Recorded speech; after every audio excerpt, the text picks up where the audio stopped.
Let's hope that worked. Hello, everyone. Have I gone live without muting my microphone this time? Drum roll, please. Say hello in the chat. I'm expecting salutes, patriots.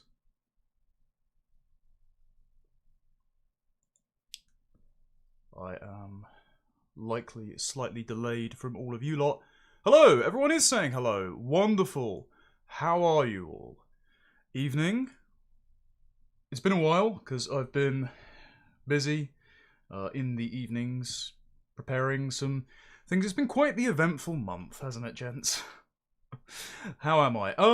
It's been difficult going, especially politics is quite the brutal arena these days. There's been a lot of former friends, who have been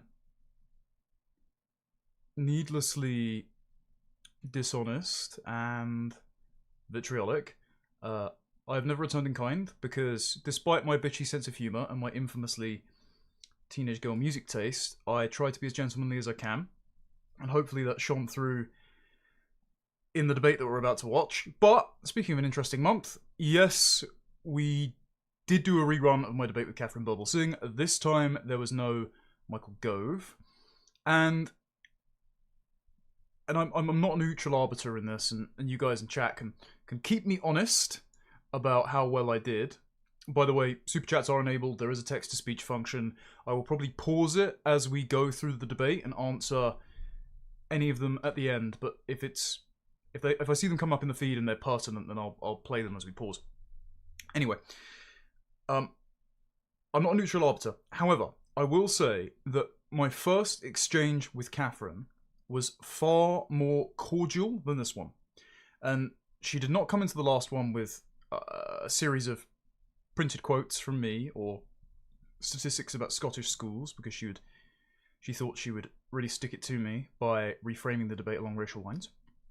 Instead, she just came in asking very earnest questions, and we actually had a good rapport, we agreed on some things, and Michael Gove took the brunt of my criticism at the time, given he was the longest serving cabinet minister in the last Conservative government. And I think Michael Gove's absence this time, and the fact that footage was not published, means inadvertently, Freddie Sayers, and it's not necessarily Gove's fault apparently, because Gove didn't overrule it. Sorry, off topic, but remember when I said Starmer was a rodent and would hang on? Winking face emoji. He's toast in May though, obviously. Yeah, I mean, I don't know if Starmer's going to go in May. One of the plays the Labour Party could have done is allow Starmer to limp on and then have the pretext to oust him in May to blame their electoral wipeout on his record unpopularity and try and salvage a majority. But yes. Anyway, so unheard, Freddie Sayers, Gove by extension, but I don't think he overruled it, didn't actually do Katharine a favour, I don't think, because she came in the second time with an expectation of how the conversation was going to go in mind, and rather than a goal of exploring our ideas, I think she wanted to win. And her reaction post-publication of the debate seems also to indicate that. This time I was not invited to the school, and we did not agree to meet for dinner later. It was not quite as, it was a lot frostier. She also, I will chalk this up though, perhaps, to her being an hour late, because she did go to the wrong studio, despite being given clear instructions, and Dan had to get her an Uber, so I had to mill about for a little while. I did joke that I was going to give her a late detention, but like many of the jokes that I sort of threw in to try and lighten the mood during the debate, didn't really go down that well. Anyway, I will look at your feedback during the chat, everyone. Otherwise, let's get straight into it. Thank you both for being here to recreate that discussion, but of course it will be much more sound because Michael Gove is substituted with me today, right, which we both love. So, Connor, I'll start with you. Why don't you think integration can succeed, and why do you take umbrage with the almost universally revered work of Katharine at the Michaela School? Just one thing to notice. This is what Dan does with his show. Unfortunately, there are going to be instances in the debate where related images thrown up on screen, and it obscures our respective reaction to the things that the other person was saying, or rather, the things that Katherine was saying and that I was patiently waiting to get a word in edgeways. However, oh, it's too quiet. People are complaining. Well, it's better that I hold on. Aha. There we go. It'll be my computer system. Hopefully that's rectified. I did receive some criticism, I saw, in the comments for not interrupting. But, I mean, this is just the kind of standard of conduct that I try and hold myself to. I'm not exactly from an upper-class family, but my parents did instill in me a very, I think, solid set of manners. And I do think that Katherine's approach to the conversation did not mean that her argument was as persuasive as she would have otherwise hoped, whereas I think I kept my cool despite insults and needless character attacks being thrown my way. Anyway, hopefully the audio is a bit better now.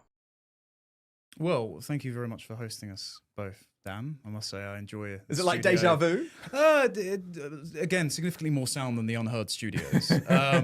So I wanted to say first of all, and I said this in the previous discussion we had, that yes, but we didn't get to hear that, so you're going to have to repeat yourself. I do not take any umbrage with the exam results and the like that Katherine has been able to achieve, especially considering the disastrous education system that is only getting worse under Bridget Phillipson.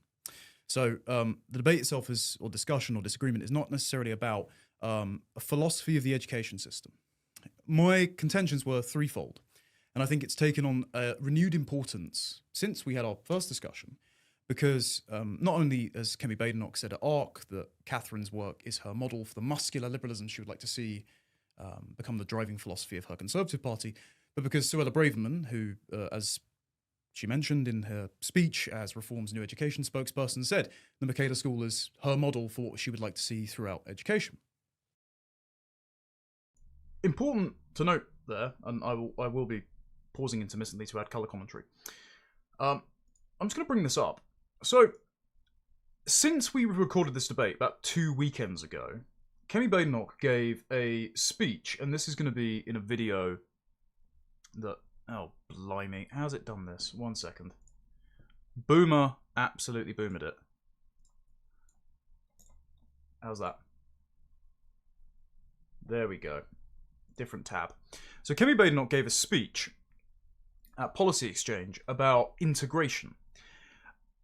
The optics of this are, of course, ironic, because you have first-generation immigrant Kemi Badenoch telling us how to fix the cultural settlement that was fractured, not just by migration, but by migration conducted by the government that she sat in cabinet of.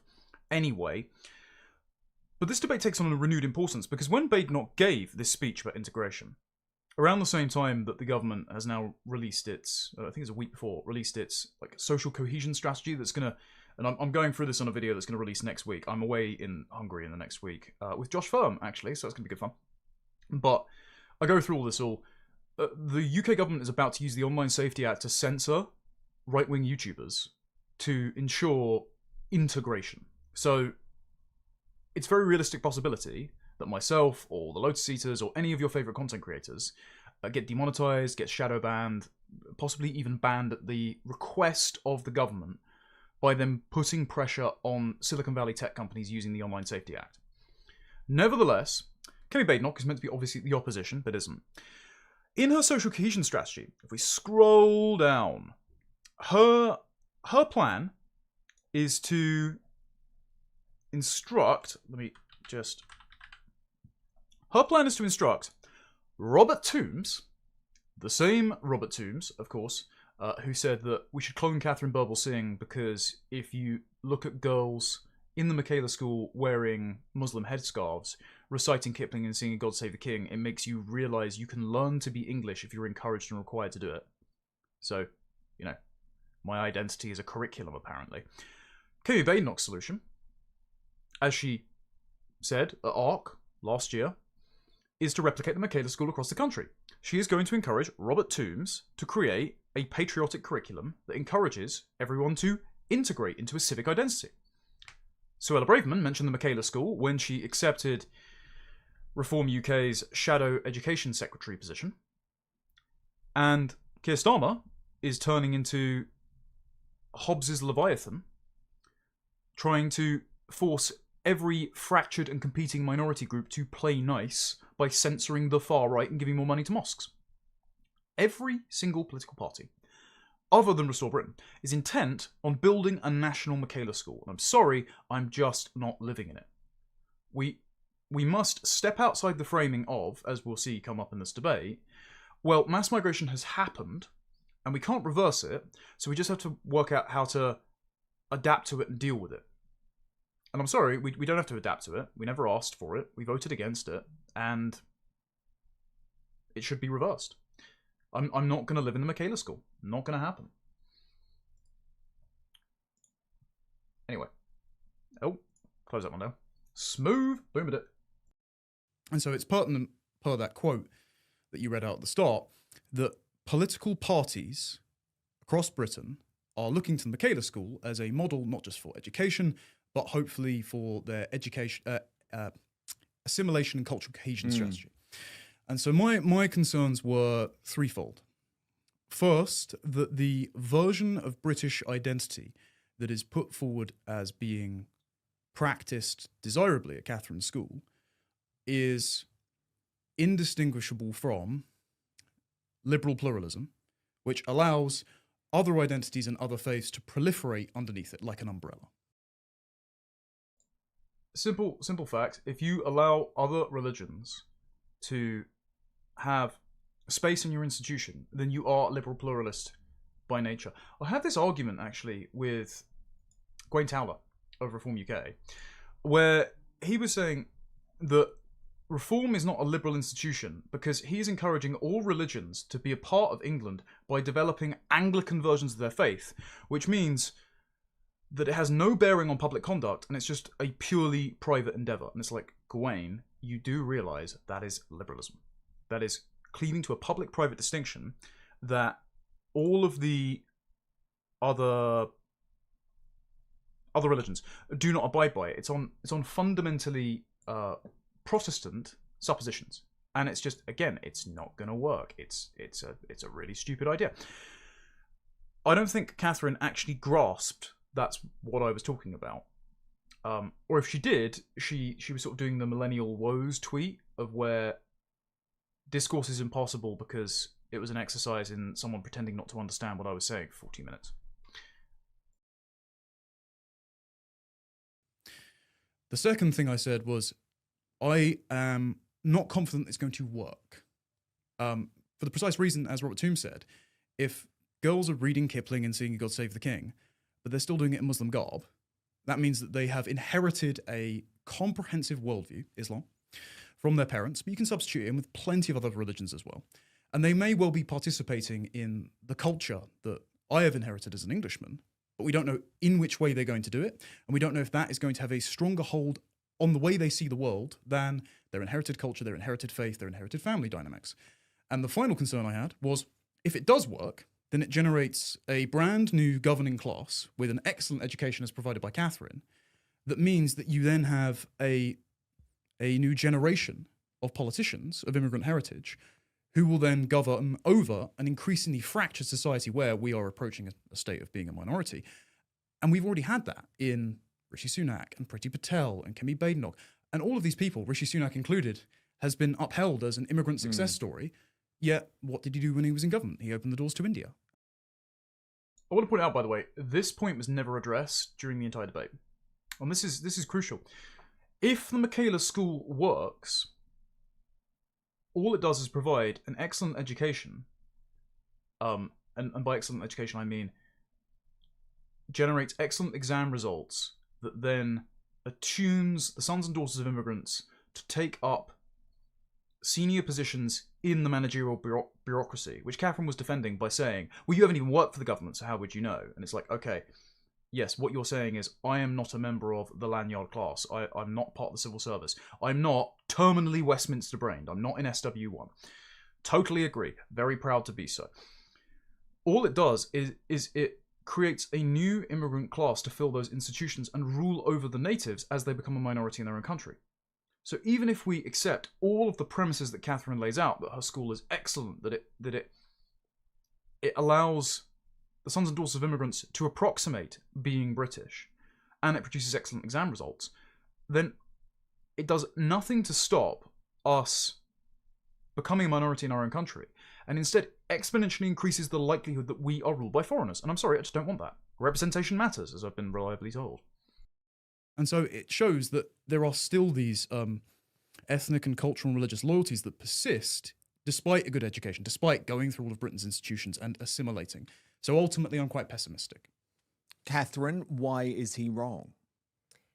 Okay, well, I've written down here just what my original problem with Conor was. I've just quoted you here from what you wrote about us. Which I'm I surprised it could fit on one matters. sheet of A4, to be fair. Yes, people it's true. normally You have said- more problems. Well, no. Well, you said quite a lot in the 2 videos that you made on us, and then also in your Substack. You said what Birbalsingh and the Michaela School model represent is a replacement of Britain's traditional high-trust, homogenous, self-governing, spontaneous order with an authoritarian headmistress state to make new tribal minorities and the besieged host majority play nice. All true. Just like, not a word of a lie. All entirely true. She doesn't refute it at any point during the debate. I mean, you guys can be the judge, but I don't think she does. So that, I suppose, sums up sort of what you just said? Yeah. Okay. And I don't think you really know schools. I think that while you sort of say, yes, it's great that you've got these GCSE results, there's a reason why we've got the GCSE results that we've got and why other schools are faring so poorly. And so, if you notice, she opens with trying to move the debate onto terms that she's comfortable with, which is the logistics of education, which means we're no longer stepping outside the framing saying why this school is hypothetically necessary and is it going to succeed and is it going to produce a desirable state of affairs.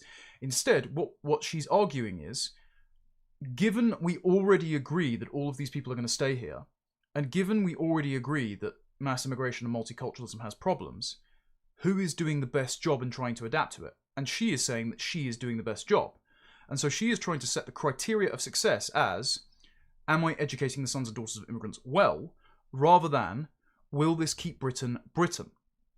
And it is completely disconnected from all of my opening statements, which means that she had the pre-prepared opening statement, and this is why it didn't resonate with people. Does that make sense? And I think this includes schools that are mainly white, schools that have lots of ethnic minorities. Kids are kids. And it doesn't matter what color they are and what religion they are and so on. They need structure and they need order. And I think you are unwittingly actually just very progressive and very much on the left in the way in which you describe what children need. Okay, this was ridiculous. Absolutely ridiculous. Again, doesn't resonate. When I said spontaneous order, what I meant was that you don't need a headmistress figure enforcing a universal secular culture to keep everyone from being at each other's throats or asserting their own inherited religious or ethnic identity. What I meant was in the same way that Lee Kuan Yew came over to post-war Britain and saw a paper box in Piccadilly Circus and saw people walk by the box, take a paper out, leave a coin in, and nobody just stole all the stack of papers to go and sell for themselves. And he said, wow, this is civilization. In the same way that we had that naturally because of thousands of years of Christianity and common law and not having sex with our cousins. Now, in Singapore, as Lee Kuan Yew admitted, because of the fractured demographics, because of the different religions, without an authoritarian state, openly authoritarian, they wouldn't have been successful. Without a Michaela school, you don't have any peace. And so my argument is not that we should become Singapore. We should not become the Michaela school. We should reverse the demographic and cultural fracturing that obliterated our need for a high level of state enforcement to ensure a peaceful culture. because we had a very low level of state enforcement. And if you look back to the 19th century, and again, like this is in Robert Tombs's book, so I'm just making arguments that, you know, Catherine's biggest cheerleader, has already made. We had a society that was not just the most peaceful for its time in Victorian Britain, thanks in part to the Bloody Code, of course, and the exiling of loads of our murderers to Australia, where some of my family are, so oops. But not just that. We now have, our society then was more peaceful then than most societies now. And so we were the envy of the world. We had a world-spanning empire, and it's because of our people, our culture, our way of life. And so we don't need to redefine our identity, inflict a simulacra of that culture from the top down onto tribal minorities, and just hope it works. Actually, we can just like ensure that people that don't fit in and aren't going to reproduce our civilization go home. But apparently that's just totally beyond the pale. The idea that children shouldn't require order, and that you've got this idea that there's this spontaneous order that happens. If you put two toddlers in a room with a toy, when there's only one toy, it doesn't matter if the toddlers are black or white. They will hit each other in order to get the toy. And we as adults, you know, our school is very similar in terms of its approach to the parish schools of the 1800s. And this idea that I'm authoritarian rather than being in authority, the distinction is often misunderstood by those on the left, that they think that I'm this authoritarian. And actually what you're saying resembles precisely what the leftists are always accusing me of. And as you know, the leftists will accuse me. They'll say, how dare I even come and speak to you? And you know, they attack me for that. And I've just seen a message in chat saying, I was weakest in the adoption debate because I suggested skin color gives innate characteristics in adult life. No, skin color does not. Ancestry does. And I'm sorry, but it is a fact that African and Caribbean populations in Britain have a rate of diagnosed psychosis 10 times higher than that of whites. And that's despite having lower levels of interaction with mental health services, because that's what all of the anti-racist charities keep complaining about. Part of that is due to prolific drug use, but as I know from one of my own family members, unfortunately, who developed schizophrenia from using drugs, this is triggers an underlying genetic predisposition to mental health difficulties. So yeah, actually, there are genetic effects on behavior. We know this. I mean, different muscle fibers affect which sports, which heritage groups are better at. Black people have a higher risk of sickle cell anemia. White people have a higher risk of skin cancer. Like, sorry, I'm just not abiding by this blank slate bullshit. And when I bring that up later, Katherine goes straight back to the hypothetical example of your black daughter and my white daughter. It's like, sorry, we're not going through a hypothetical. This is about civilization writ large. Your school exists in response to that. And I'm dealing with reality as it is rather than as I would like it to be. Sorry. Despite me disagreeing with you, I'm going to come and talk to you because I don't agree with the left in refusing to talk to people. I think it's really important that we keep channels of communication open so that we can find where we disagree. And what I'm hoping to do today is to try and persuade you that children need order and structure and that they used to have it in this country. And that nowadays, I mean, let me just give you a few stats. In particular, stats in Scotland might be of interest to you because Scotland, of course, is 93% white. And so if you're going to say, well, actually, this is the problem with ethnics being in the country. Well, in Scotland... Two things. First, very interesting. Let's see the per capita breakdown. Secondly, notice her language. Ethnics. Sorry, we are ethnics. Like, the English, Welsh, Scottish, and Irish are ethnic groups. I'm not saying this was a nefarious thing. I just think baked into Katherine's language is the supposition that everyone outside of British people are ethnic groups. And being British is a matter of subscription to a set of values or a culture or a curriculum at the Michaela School. No, sorry. The British people are a nation of peoples. We are ethnicities. Doesn't mean that other people of other heritages are bad people by the dint of being of other heritages, but it does mean we exist. 1 in 4 of the violent incidents that are reported to the police happen between child and teacher, right? 1 in 4, it's a child attacking their teacher. 1 in 3 kids in Scotland leave primary school not having achieved the basics in maths or English. Across the UK, you need 20% to pass your maths GCSE. 1 in 3 kids don't manage that. You need about 20% to pass your science GCSE. 1 in 3 kids don't manage to reach that. So I'd say there's something bigger going on here, that you're sort of fixated on this whole ethnicity point, when in fact, we need to look at our schools and what our schools are doing. You know, you name all of these politicians who are brown or black, but what about the white politicians? And why are you not questioning? Again, I refuse for it to be deflected. I've already spoken about the fact that those politicians are absolute traitors. And I'm sorry, I'm just not going to be dragged off the topic of my own demographic replacement and the cultural change that results and the fact that we never asked for it. Like, I disliked the constant insistence that we had to just get off the topic that made Katherine feel uncomfortable. So, why all of these politicians, whatever color they are, react as they do, perhaps, and actually not the ones you've mentioned. I think those ones are very pro-patriotism. For India. But no, for this country. Sorry, had to. You don't get to say you're pro-patriotic for this country when, Priti Patel, you're describing Indians as living bridges that you're using as a diaspora to advantage India as an Indian Hindu in foreign and trade politics. Sorry, you're not patriotic. Michaela is a reaction not to ethnicity or multiculturalism. Michaela is a reaction to the failure of patriotism and the failure of culture in this country. And we are reestablishing an old-fashioned traditional culture that ought to be in all of our schools. Let me give you another stat.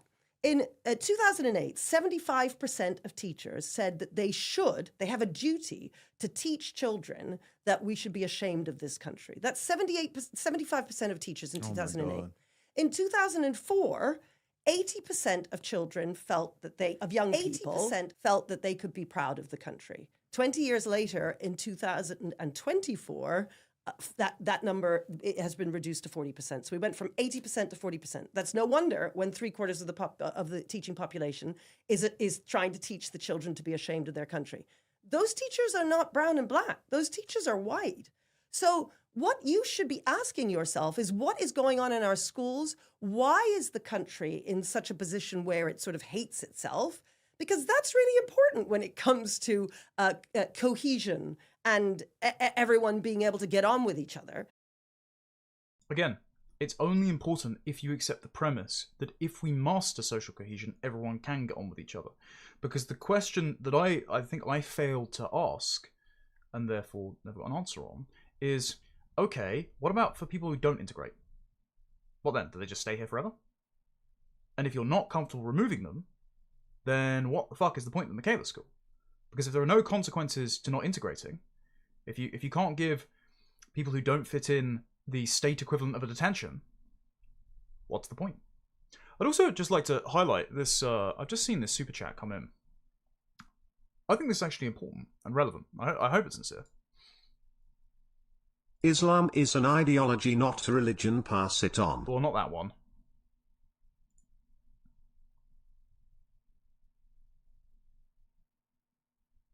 Is it gonna work?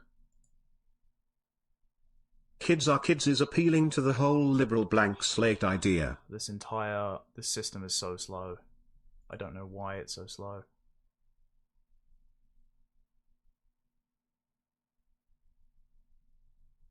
You have turned me around from the brink of extremist thought and am fully behind your approach to breaking this lunacy down in a methodic, respectful and quintessentially English way. Godspeed, Connor. That's genuinely important. So, what people don't understand, and that's what I don't think Katherine understood, but she does crash out later about Steve Laws because he's become a boogeyman to civic nationalists and the establishment right, is that I am remarkably moderate. I am. This is why I'm quite polite to people. I try to be considerate. I hold to the rule of treat people as well as you can the first time you meet them. After that, treat them as they treat you. So I'm not inclined to show all that much courtesy going forward, but it doesn't mean I'm going to be overtly rude. What I tried to explain to Katherine is, lots of people are going to be rude to you, and they are going to be dismissive of your concerns because they feel you're dismissive of theirs. They feel you're not on their side. And what I think my role perhaps is reminding all of us in this space to, especially if you are posting under your own name, lots of people aren't, and I don't encourage people to not have Anon accounts, because remember, we're not in a free country, and Anons do some great work. We love our Anons, folks. We have the best Anons. But if you are posting under your own name, just keep things cordial and gentlemanly. Because I think, as this debate shows, per the verse in the Gospel of Matthew, we are vindicated by those who go against us, especially if they crash out disproportionately at our polite demeanour. And the number one rule of the internet, and I want everyone to internalise this, because we have watched a lot of crash outs over the last few weeks, never ever crash out. Your crash out will be on the internet forever. And no matter what you're crashing out about, the fact that you have crashed out will discredit your position to the people that you already have in your own camp. Well, I'm not going to name names, but lots of people have lost lots of support over the last few weeks because they have crashed out. If you feel that you're on the precipice of crashing out, remember the Tyler the Creator post, which I'm not going to quote. Close your eyes and log off. It's fine. Gather yourself, return with a calm and measured response, and then you won't find yourself on the losing end of a dialectic. Just a nice bit of advice. Also, I see this guy spamming in chat saying that I can't speak for the working class. One, when have I ever said I am speaking on behalf of the working class? Two, I'm not upper class. Like, you don't know anything about my background. It's very strange that people have such a parasocial relationship with the people that they watch that they presume all these things on the part of them. Like, I have quite a strange accent. People have picked up on this, have accused it of being either put on or something.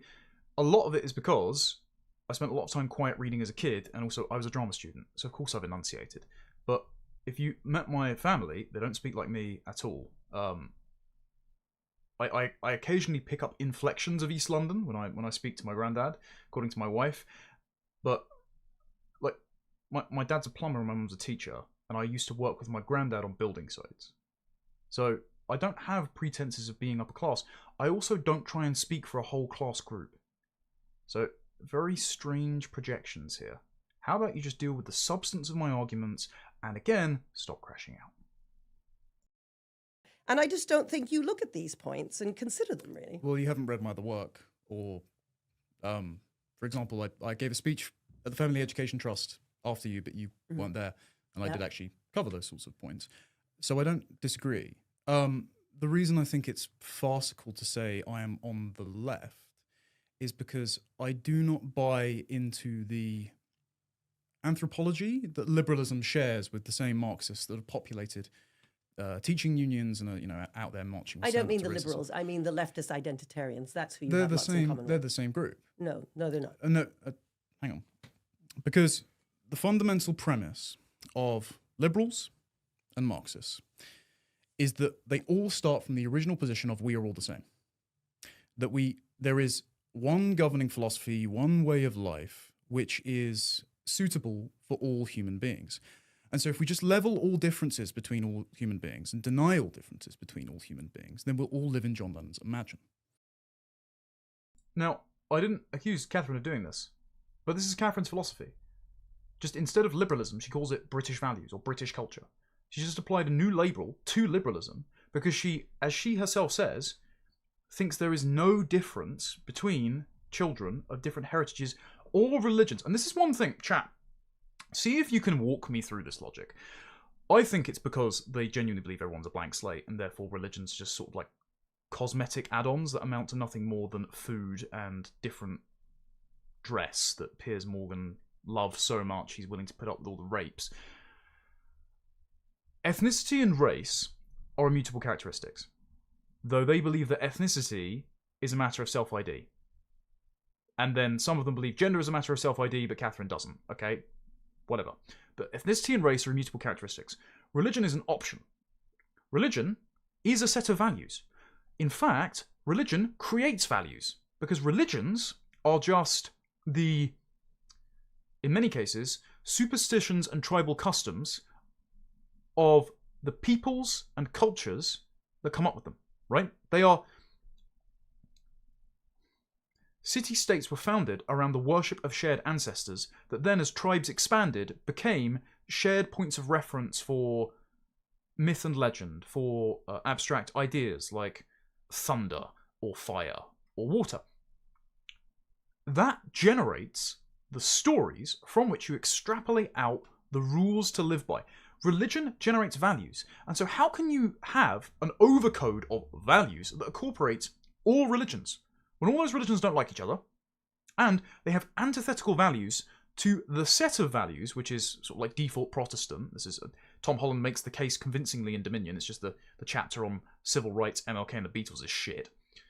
It's almost instrumental of actually the fact that he's imbibed Protestantism and thereby progressivism so much he doesn't realise it. But they don't realise their values are themselves liberal and Protestant. And they don't realise that all the other religions are incompatible with the faith claims that Protestantism itself makes. Christianity is mutually exclusive from all the other religions. Christ says, I am the way, the truth, and the life. There is no... Anyone who wants to come to the Father has to come through me. You don't come through Vishnu. You don't come through Allah. You don't come through the Kabbalah. Sorry. So, they've never explained how they reconcile this. And I think they just don't, because they walk around with such cognitive dissonance that I'm shocked that they can get out of bed in the morning. And the communists have a much more violent way of doing this, which we both oppose. But the liberals believe that if you construct a society from schools to the state in such a way that everyone has a shared pluralistic identity, that you base this identity on things like tolerance and free speech and the rule of law and playing cricket and other sorts of things that the Department of Education cooked up under our mutual friend Mr. Gove, then everyone can live alongside each other and sing Kumbaya. And so when I used the word authoritarian there in the quote that you read out, I didn't mean that authority is wrong. I'm a big believer in hierarchy. I mean, it would be a bit weird if, as a Catholic, I wasn't. What I was saying was a culture is enforced at Michaela, which has then been used as a prescription for the culture writ large to solve our problems of multicultural ethnic tensions. And that is a British identity that you rationally sign up to by singing the national anthem, learning a curriculum, and importantly, as I wrote in my piece and I said in my video, which you didn't quote, but that's fine, that's premised on making certain compromises that you said at ARC in 2023 need to be made in order to, quote, make multiculturalism work. And that includes enforcing the children to not eat any meat in case it offends Muslims or in case it offends Hindus, Sikh dietary requirements. It means that you had a lengthy lawsuit for which, again, you had my sympathies and you were on the right side of that, don't get me wrong, because Muslim students organically started praying in the playground. And so rather than saying Islam isn't welcome in our school, he said all religions aren't welcome in our school. Now, when Kimmy Badenoch says, this is the muscular liberalism I would like to base the country on, no. Important to note there that lots of people have responded saying, well, she's not allowed to selectively ban one religion or the other in her school. I mean, you are allowed to run a Christian school. So if you just made it a Christian school, that's fine. What she wants to do is make it a school where all the sons and daughters of immigrants in her area, because her school is 99.8% non-white British, what she wants to do is make it a school for all those people, which she can then teach what she defines as a patriotic British curriculum to make them indistinguishably British. And she says indistinguishable in her own words. I reject all those premises. I think they're false. But the only thing that I will say is, regarding the dietary requirements, people have pointed out that she couldn't just selectively ban halal because that would violate the Equality Act. And she's she's a charter school technically, but I think she's a recipient of public funds, so she could have a public sector equality duty lawsuit brought against her. Don't quote me on that. I think that's the case. In which case, campaign for the abolition of the Equality Act and complain how it's unfair that you have to accommodate Muslim dietary requirements, but Katherine doesn't do that. So, anyway. I don't know about what Kemi says. I wouldn't call us a muscular liberalism. I'd call us that we're British. The most meaningless distinction I've ever heard. That we're British. Okay, define British. Free speech, tolerance, the rule of law, playing cricket. Right. So liberalism. But the belief that everyone is fundamentally fungible and the product of the morals instilled to them by institutions. It's a fundamentally Whiggish belief, and I've done a very good essay, if I do say so myself, on how all modern conservatives are just Whigs with the Tory disposition. They don't like change too quickly. And this is why I think the Michaela School is really comforting to them, because they don't want to undo mass migration, because that itself would be too much change. But the promise that we can set up an institution that will solve problems of integration by teaching these kids to be as British as you and me, it soothes their anxiety. A lot of it is just about the management of people's emotions. And this is something I think Katharine actually tries to do throughout this debate, is pathologize my objections as offense or being upset or being angry. And it's like, no, I object on moral grounds and on strategic grounds to what is being done, and I just don't think it's going to work. And so the reason I think I can step outside the frame is because I am not so emotionally wedded to a solution that I engage in motivated reasoning in hoping it can work. And I think the problem of the Michaela School and everyone defending it, or at least turning the Michaela School into a national model for integration, is they're all engaged in motivated reasoning because they don't want to confront the implications of recognizing integration hasn't worked and it isn't going to work. And as even Katharine admits during this debate, even if there were Michaela schools up and down the country, Britain would not still be Britain at the end of it. It's a very different thing from liberalism. But Britain's. Sorry, Dan, I don't want to interrupt. If you were to adopt Yeah. a child, you and your wife were to adopt a baby from Nigeria, let's say, Yeah.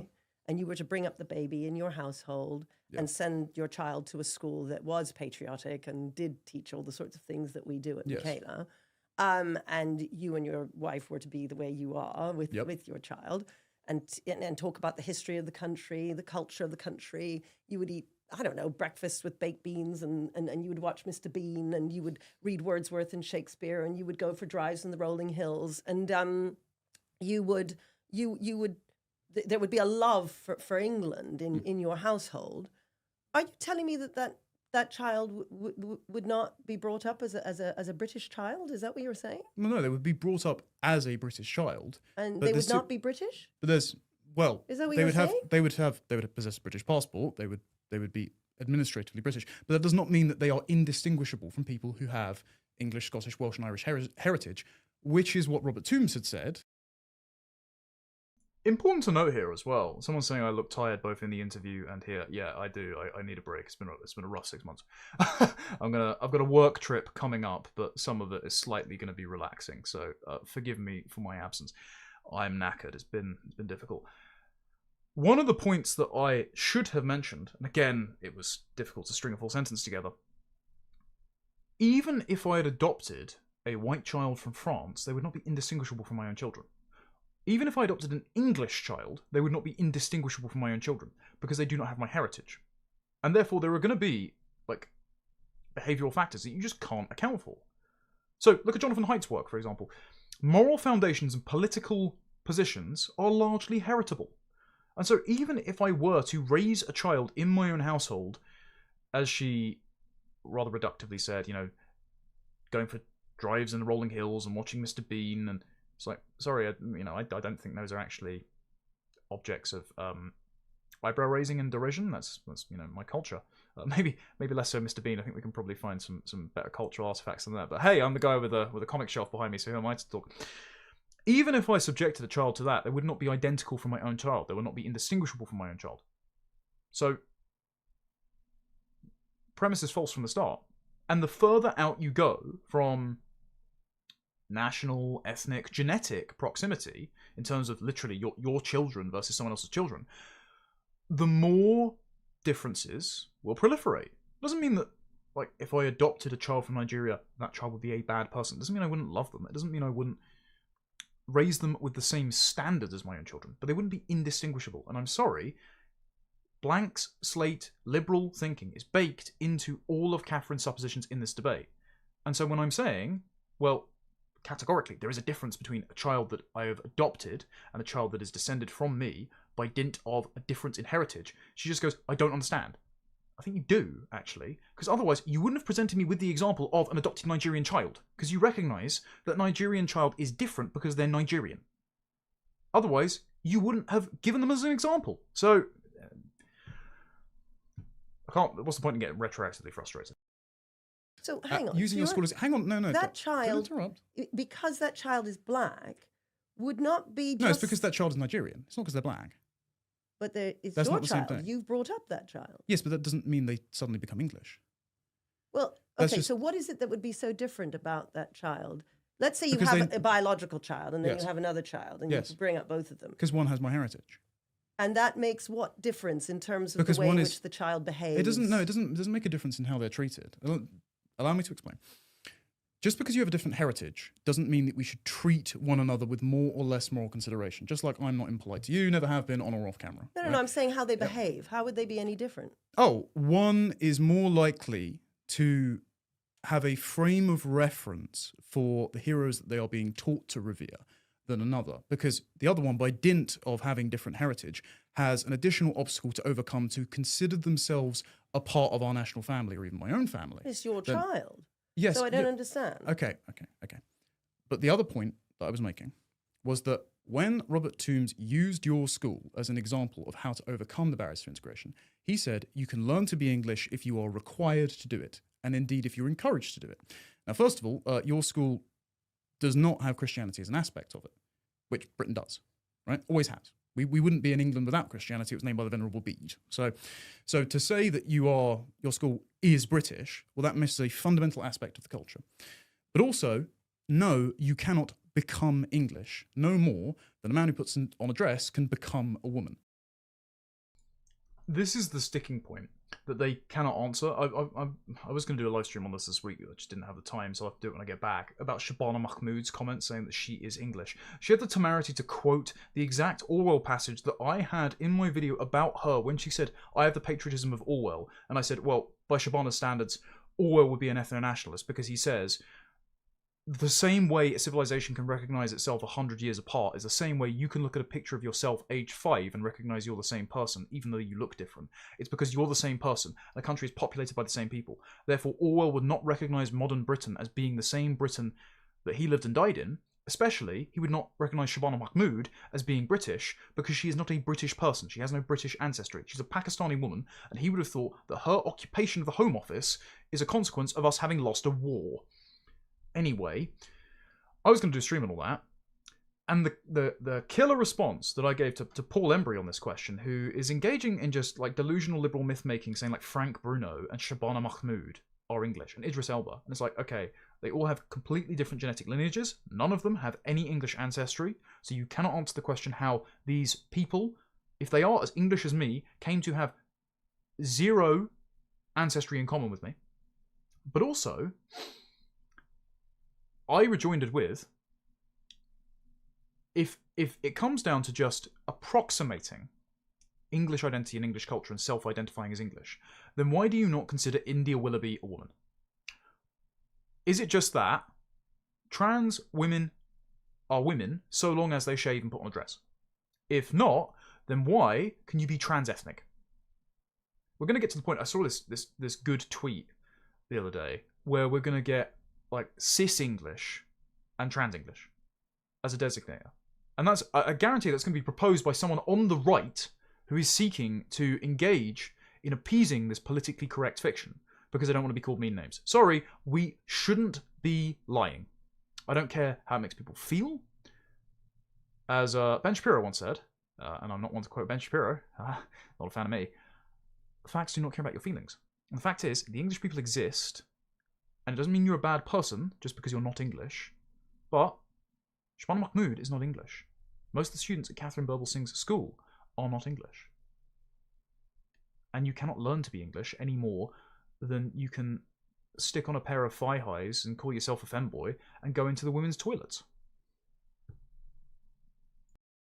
Katharine, can I just ask you about that? Because I think it's interesting for people to know a little bit about your background, because a lot of people won't, because you have Jamaican mother, is that right? Indian father. Guyanese father. Indian heritage. Okay, Guyanese father with Indian heritage, and born in New Zealand, raised in Canada. And when did you move I came here at age 15. At age 15. Do you feel with that mixed heritage that you are English? Is that what your identity is? Well, it depends on what you like. I'm quite happy to just call myself British. I understand. Okay, again, I still don't want to be rude to Katharine, even though she did insult me throughout this. If Katharine Birbalsingh is British, what does being British mean? Is it just that you have the legal designation British? If that's the case, okay, Katharine Birbalsingh is administratively British. She has British citizenship, she has a British passport, and she's lived here for 35 years? I don't know how old Katharine is, actually. Maybe I've just complimented her. But she has no British ancestry, and she was born overseas and also raised in another country overseas, and then came here as a late teenager. You weren't even raised in British culture. So by your own standards, in terms of the Michaela School, you weren't brought up as British.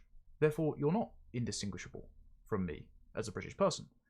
So what does being British mean in this version of civic British identity? Because by Katharine's own qualifications, she doesn't meet them. So sorry, no. If you don't have English, Scottish, Welsh, or Irish heritage, you are a British subject. You might have a British passport, but that does not make you as British as I am. You're the beneficiary of a contemporary legal fiction at a time where citizenships are being handed out like confetti, and that does not mean that you have an equal claim to the land, the identity, and defining what comprises that identity as the people whose ancestry stretches back here for thousands of years. And actually, you guys saying, look, there is an English ethnicity. I get that. And I have to say that when, growing up in the 80s, all black people in Britain, when we would have conversations, you'd say, oh, I met that English guy, and everybody knew you meant that white guy. Yeah. It was perfectly acceptable and normal to consider English to be white. And not racist. And it wasn't racist. It was fine. I do think that things... Sorry, but at this point, I don't care what gets called racist. Like, again, as a Christian, I think it's incorrect, morally incorrect, to place the locus of moral responsibility in anything other than the individual conscience. I think we're all capable of manifesting moral dignity. It doesn't mean that everyone does, and it doesn't mean that everyone should receive infinite forgiveness from human beings for their sins and their crimes. But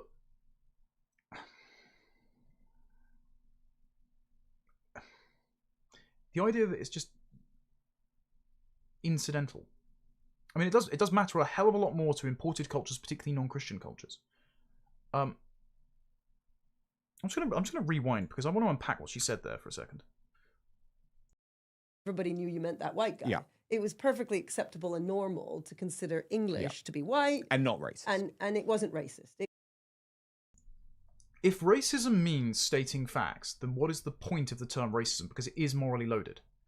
I don't want to beat up on Dan at all. Dan's a friend, right? He's a good guy, and I don't think you can actually doubt at this point that Dan is a patriot, given the extent he has gone to make his show an open platform for conversations on the British right, despite this meaning he is shut out of Reform UK, which until recently has been the presumptive party of government. So, credit to Dan.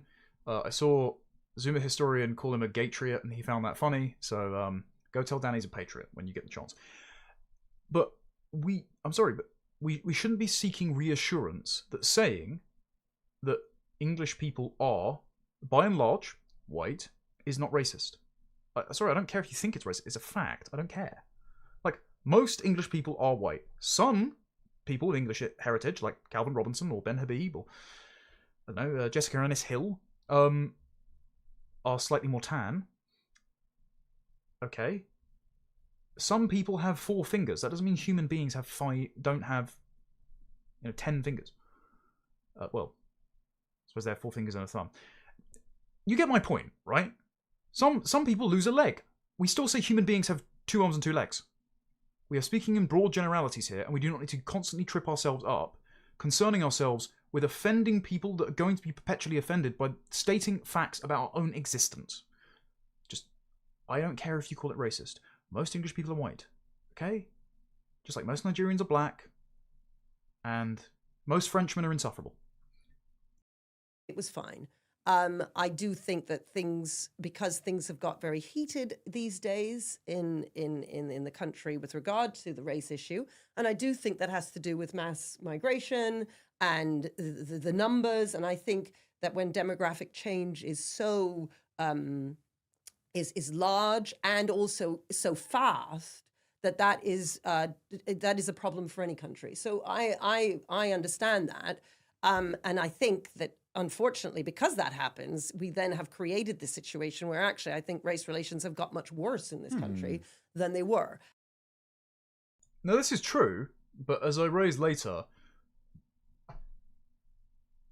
so large and so fast, those are her only problems with mass migration. Baked in there are 2 missing factors. 1, it wasn't wanted, and 2, she does not say that there are any cultures which are incompatible with our own, and by which we would mean also religions, because again, religion and culture is synonymous. In the modern secular age, we just treat culture as distinct from religion, when, one produces the other, and in most civilizations around the world, they are indistinguishable. Like, Hinduism is not really a religion. It's just Indian culture, or the culture of a very large section of India. Sikhism is not really a religion. It's the traditions of a particular tribe that is passed down ancestrally. You don't really get really get any Sikh converts. So there are very few Jewish converts, for example. It's a tribal custom, and so culture and religion are the same thing. So trying to pry them apart just doesn't make any sense. Anyway. As I say, in the 1980s, it's more just a sign of respect for the country. I don't have to go around saying, I'm English, I'm English, I'm English. I can say I'm British and recognize that there is an English ethnicity. However, I would insist that if you had 2 children, one you had adopted at birth, and she's black, and then you have another girl who's white, that they would be very much the same because you were bringing them up. Now, where I might... Again, just as someone has pointed out, this is just total blank slate nonsense. There's a super chat as well that I'll end up playing later, but I'll just repeat it now. From a Airsali 97. Ethnicities and religion are just purchasable skin. Yeah, modern liberalism treats ethnicity and religion like a microtransaction. Like it's a pay-to-play add-on atop your fundamentally indistinguishable like grey goo widget form that lies just underneath, and if we just scratch the surface with 5 years of reading Kipling at the Michaela School, it will be uncovered. Nope, don't buy it.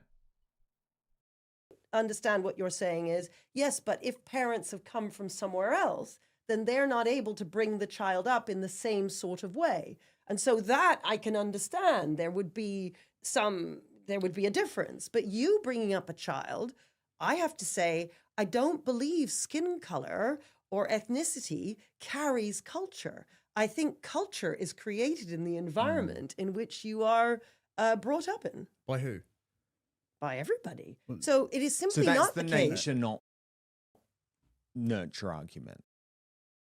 Important, right? Dan got that the wrong way around. The nurture, not nature argument he means. But the reason I said by who is cultures are the properties of particular people.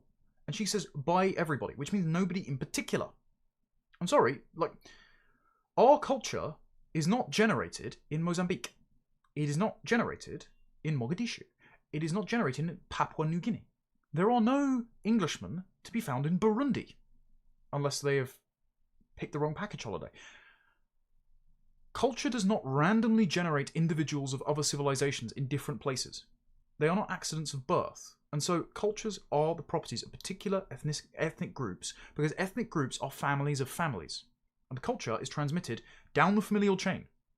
And what the Michaela School seeks to do, Michaela actually recognises this, the Michaela School, because it seeks to use an institution to interrupt that transmission of culture down the family chain. Because if left to their own devices in these sequestered sectarian enclaves, the sons and daughters of immigrants would just act like their parents, and they would recreate their home countries in our country. And so what Michaela recognises is, actually, yes, culture is the property of particular peoples, because if left to their own devices, people act predictably. They act like they do back in the country that has lots more of them. And so, using a Whiggish institution, it gets in the way of parent and child and kind of hopes to be powerful enough through strict discipline, through a robust curriculum, through showing them that it's actually advantageous to get ahead in the managerial, bureaucratic economy, to adopt this set of values or this curriculum or culture. It tries to overpower the influence of parents. I just don't believe that's going to happen. And I don't believe that's going to happen, especially when the girls are going to school still wearing their headscarves when singing Kipling, which means they're embracing your curriculum in a Muslim way. It's like showing all the students a movie, and 70% of them are viewing it through a kaleidoscope, and then you think they're all watching the same film. Yeah, so it is simply not the case that only parents have influence on their child.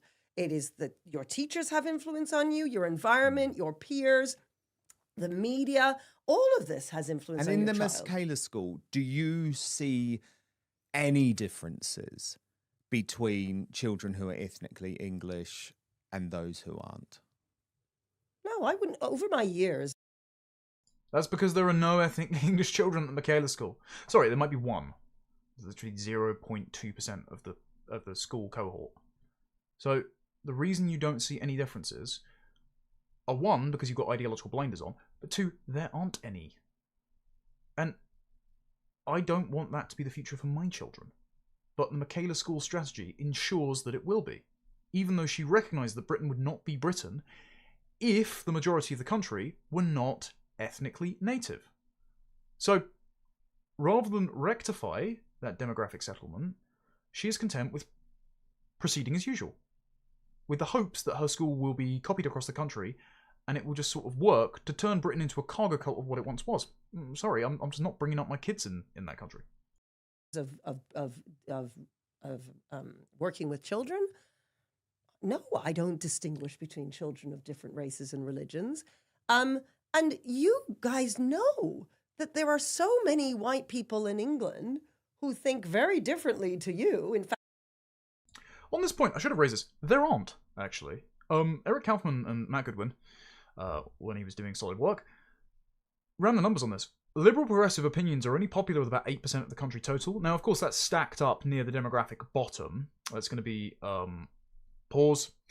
That's going to be mainly young women between the ages of 18 to 30.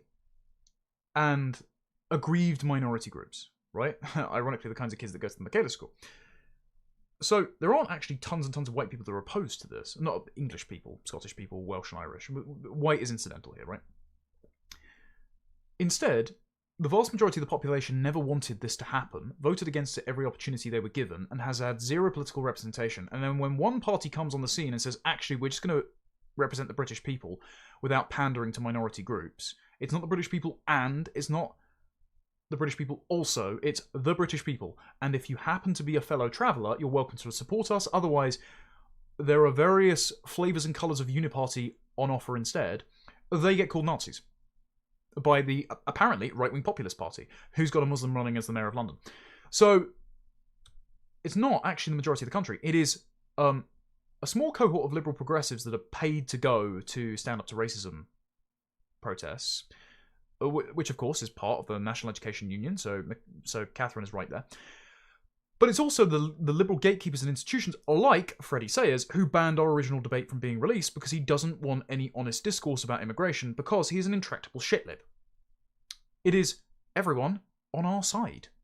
The kinds of yesterday's liberals who populate places like The Telegraph, though increasingly few now that some German libbers bought it, The Times, GB News, The Spectator, Unheard, the Conservative Party, Reform UK. All of these... Have you seen the guest speakers coming up at ARC this year?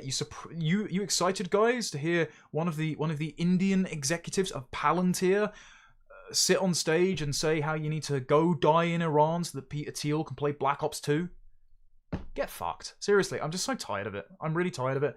How about we are allowed to have political representation for ourselves, and we don't need to justify our own existence to you? In fact, the vast majority of them think differently to you. And so you need to ask yourselves, well, why is that the case? Like, what I don't understand is why you all aren't actually saying, why is there not a Michaela in Blackpool? Because I don't want the Michaela School to need to exist. Because the reason the Michaela School exists is that you're trying to force the children of immigrants to integrate. I don't want schools that are 99.8% non-white English. I want the schools to be overwhelmingly, unquestionably comprised of the children of the people who have inherited this land and to whom the culture is second nature. That is the native population, okay? Doesn't mean that other people are bad people. It means they will, by and large, whether left to their own devices or in the Michaela School, not reproduce my civilization. They are not so inclined to treat my future children with the same consideration that I might treat theirs, because I have an individualistic Christian ethos and they largely don't. And they also have countries of their own. And we know this because, as Katharine keeps mentioning, my hypothetical adopted Nigerian child has Nigeria. Otherwise, you wouldn't keep referring to her as Nigerian. We wouldn't have Priti Patel pandering to the Indian diaspora if she were truly as indistinguishably British as I am. She has India. She should go live there. I think we should probably stick her in prison, actually, for the Boris wave. But maybe we'll just, like, let her leave and get out of our hair and never come back. These people have other countries where they can seek political representation, where they can be demographically secure, where their interests are put first. I would like mine put first. I would like my children to inherit a country that feels familiar and provides them with all of the advantages that our ancestors made sacrifices to ensure that they would have. That's a reasonable demand, isn't it? Why are you not thinking, wouldn't it be wonderful to have, while it's true that we are secular, I would argue that our values are very much based in the Christian heritage of this country. I just want to address something that I'm seeing in chat. So people are arguing over whether or not Ben Habib is English, because I mentioned that Ben Habib has half English ancestry. Yeah, he considers himself English. He's also half Pakistani. Okay, that's his identity, right? I'm not going to tell him what his identity is. He's been crashing out recently and falsely attributing positions to people that support Restore Britain, including myself, despite him having my number and leaving lots of my texts on read and still going around talking about me on the internet and insulting me, which is sad and dishonest, and there you go, I considered him a friend, but what can you do? I'm not going to tell him he isn't English when he's got an English parent. But I'm also seeing other people put in the chat saying, well, if you decide to alienate minorities or sons and daughters of immigrants that are basically on our side, that's foolish. I don't think we should be going out of our way to alienate anyone. We shouldn't be going out of our way to appease them. That's very different. We should be following our own North Star, representing ourselves, and the people who do genuinely want to belong to our country. This is something that Eric Kaufman calls ethno-cultural traditionalists. There are like three factions. Harrison Pitt outlines this frequently. He did so when we were hosting the program together. There are three types of immigrants. There are hostile immigrants, there are indifferent immigrants, and there are ethno-cultural traditionalists. The hostile immigrants are like Narinder Kaur, or there's endless examples. Any old race grifter that, you know, hates white people and wants reparations, and Ash Sarkar cheering on the replacement of our population in our own homeland. The indifferent minorities, immigrants, are likes of Sajid Javid, who says so what to London becoming a minority English country. I would also put Katharine Birbalsingh in this box, because she is actually indifferent demographic replacement. She doesn't want to reverse it. The ethno-cultural traditional minorities don't even need to have English heritage to revere the English people, culture, and our customs. Now, that is not the majority. Unfortunately, it's not the majority. So it means that cultural exchange and immigration is far harder. But people like Momus Najmi, I hope he doesn't mind me using him as an example, or everyone's seen that the Japanese ambassador to I think it's Wales, but it might be the broader UK, right? So, he's posing the daffodils, he's always having a pint, he likes a little Paddington bear. He genuinely really likes our country, even though he would never call himself English. And you actually have to understand the distinction between your culture and theirs in order to love the other, right?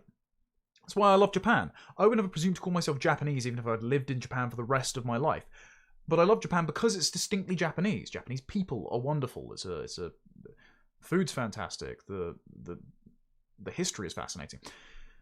And so I am like an ethno-cultural traditionalist for Japan. I'm not a weeb though. No anime. Studio Ghibli only. Anyway. If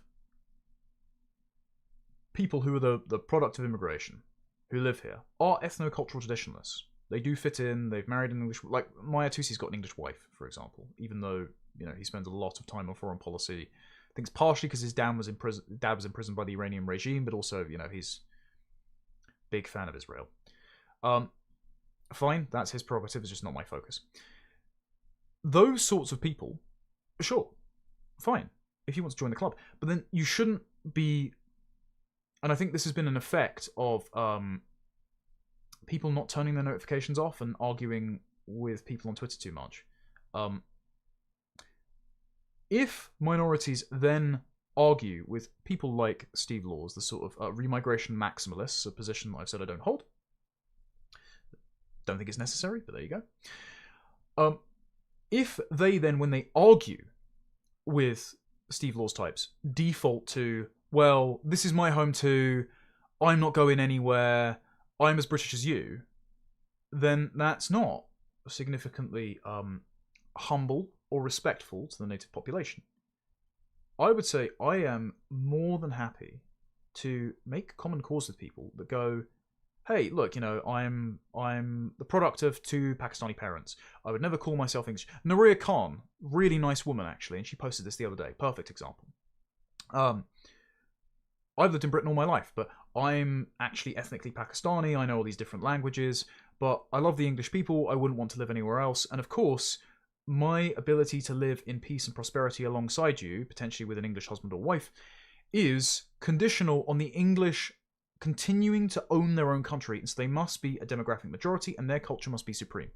And you're not looking to seek special carve-outs so that you can use like moral blackmail to get elected office by saying, oh, you're a racist party if you don't have a minority candidate, for example, which means, oh, I'm going to use the accusation of racism against you, even if we're both on the right, so that I can get special privileges and be elected. Because the implication is, if you don't let me hold elective office, you're actually a racist. Like, as long as you aren't doing shit like that, that's fine. I'm very moderate. I treat people as I meet them. Unfortunately, that's the minority of people. And so that means if we are going to have a cohesive country, everyone who isn't in that small box of ethnocultural traditionalists does need to go back to a country that actually represents their interests and where they're constantly not at war with the native population because they are one of that population. It's just going to be better all round. This is, and I feel we're getting away slightly from. So I'm and just I gonna try don't think reel a it back. Christian heritage would encourage some of the things that you believe, actually. Okay, well, we'll. This is where the insult started, and I didn't do the meme of, it's not very Christian of you to do this. No, I'm not a Christian, and I actually despise everything you believe. But if I say it's not very Christian, it might get you to do what you want, what I want. It's the very, well, Jesus was a refugee, and if you're a Christian, you should let all refugees in. Well, no, I'm not a Christian. I just think you should let all refugees in anyway. I'm just hoping I'm going to say that you're not a Christian so that you do exactly what I want. Like, I didn't bring that up, but that was basically what she just did there. And it wasn't appreciated. And again, I try to stay gentlemanly. I always will. But, as I pointed out to her, much like with the British identity debate, people do not appreciate being lectured on what their identity actually means by someone who doesn't share that identity. I would not tell Japanese people what being Japanese actually means, because I have humility. Have the humility, if you have no British heritage and are not a Christian, to not lecture me on what being British or being Christian means. I think that's fair. Given that you aren't a Christian and I am, that will, and I think this is part of the problem of why tensions are so bad. You saying that to me will take on the aspect of condescension. And I'm not saying I interpreted it that way, but it goes very much the same way for people who are of immigrant heritage, saying, let me explain to you how your culture and your identity actually includes me. And that is what is getting a lot of people's backs up. And this is why, I mean, I've never been impolite to you, but there is a discourse, especially since our debate, the previous one, where there is a lot of heated and inconsiderate rhetoric going from people who feel their backs are up against the wall demographically, culturally. They feel like they're losing possession of their country. And so they are being indiscriminately rude to people of other heritage who are actually on their side and say, oh, you're going back, just like the rest of them. Now, I'm not doing that. But the moment you start to say, you're not actually a Christian, or you're I not didn't actually... say you weren't a Christian. You were saying... I'm just saying some of the things that you're saying are not very which would Christian. say that, therefore, I am insufficiently living up to Christianity. It's the same as I people didn't say saying... that. I'm saying some of the things you're saying I don't believe are Christian. Okay. Now, Chat, am I going mad? That is what she said, right? The implication of saying, and I don't think Christians would think what you're saying is Christian, means that I'm not a proper Christian, right? That means that I'm failing at being a Christian, according to someone who's not a Christian. And I just... Anyway. we can discuss that. Yep. I mean, at the end of the day, we're all about free speech. I should be able to say the things I think. No, we are. So, I'm not saying you so can't you say should the not be so I'm not offended saying- as to I'm not not discuss offended. the I'm matter not with saying me. this. I'm not saying What you do can't you say think things Connor to is me. saying that isn't Christian? I want to point out that, again, my objection to her saying I'm not a proper Christian, which, you know, is a matter of conscience. I try my best to be a good person, don't always succeed, and again, I have the humility to admit that. My objection to that, and explaining why the audience will not like that to her, was then characterized as, and I think this is a complete deflection, me trying to shut down her free speech. No, I just think you're incorrect. Me saying that you're incorrect is not me trying to censor you. And also, me being offended, which immediately says that I am getting overly emotional about a moral judgment she has made about me. And it's not... She is trying to turn moral terms into emotive terms. And I'm sorry to make this observation, but this is something that I've experienced when arguing with ex-girlfriends before. That she says, in a moment, as you'll see in a moment, without being able to provide any substantive evidence of that. Because her conception of Christianity is, oh, liberalism. Getting along with everyone. Like, not offending other faiths. Not judging people. I mean, read the rest of the verse. No. Judge, lest not ye also be judged. Which means you can make judgments on sins as long as you're not also committing the sins. Because in order to love someone, to will the good of the other, you have to know what is right and wrong for them. And so you have to assess whether or not they're committing a sin and advise them in love to stop committing that sin. So it doesn't mean you can't judge. It means actually judging is crucial to carrying out your duty to love thy neighbour, which is the second most important commandment, other than loving the Lord God with all thy heart. I think that Christianity, of all the religions, very much wants to hold a hand across the divide and very much help the others across that divide. And it isn't just about, I want to look after my own and that's it, which I think is one of the extraordinary things about Christianity. I was brought up in a Christian household, so I'm very familiar with Christianity. I went to church, for many, many years.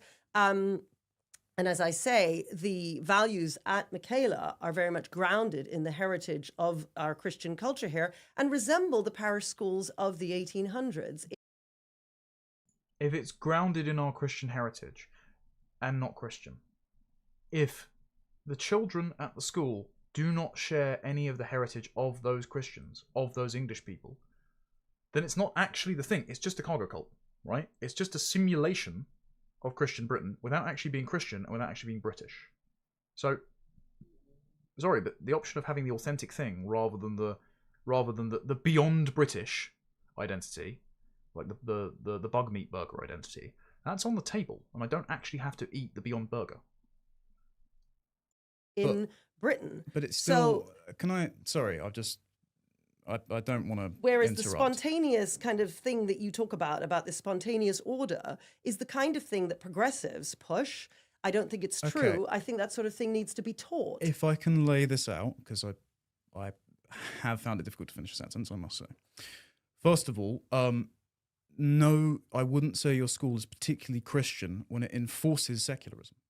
And other religions are not reconcilable with Christianity. The truth claims that they make are mutually incompatible. So in order to have British culture, it's not Islamic, it's not Hindu, it's not Sikh. And so two things to point out there. I already said the Gospel of John verse about, there is no way to the Father except through me, so it means that Christianity is mutually incompatible with other faiths. Two things to pick up on there.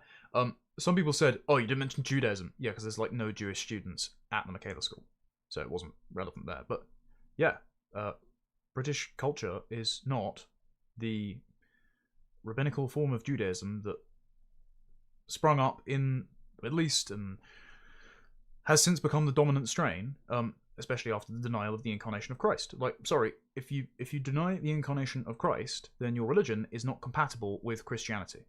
Now, there is an argument, as people have mentioned in the chat, as I mentioned earlier, that we have internalized Christian principles and assumed them as givens upon which liberal, secular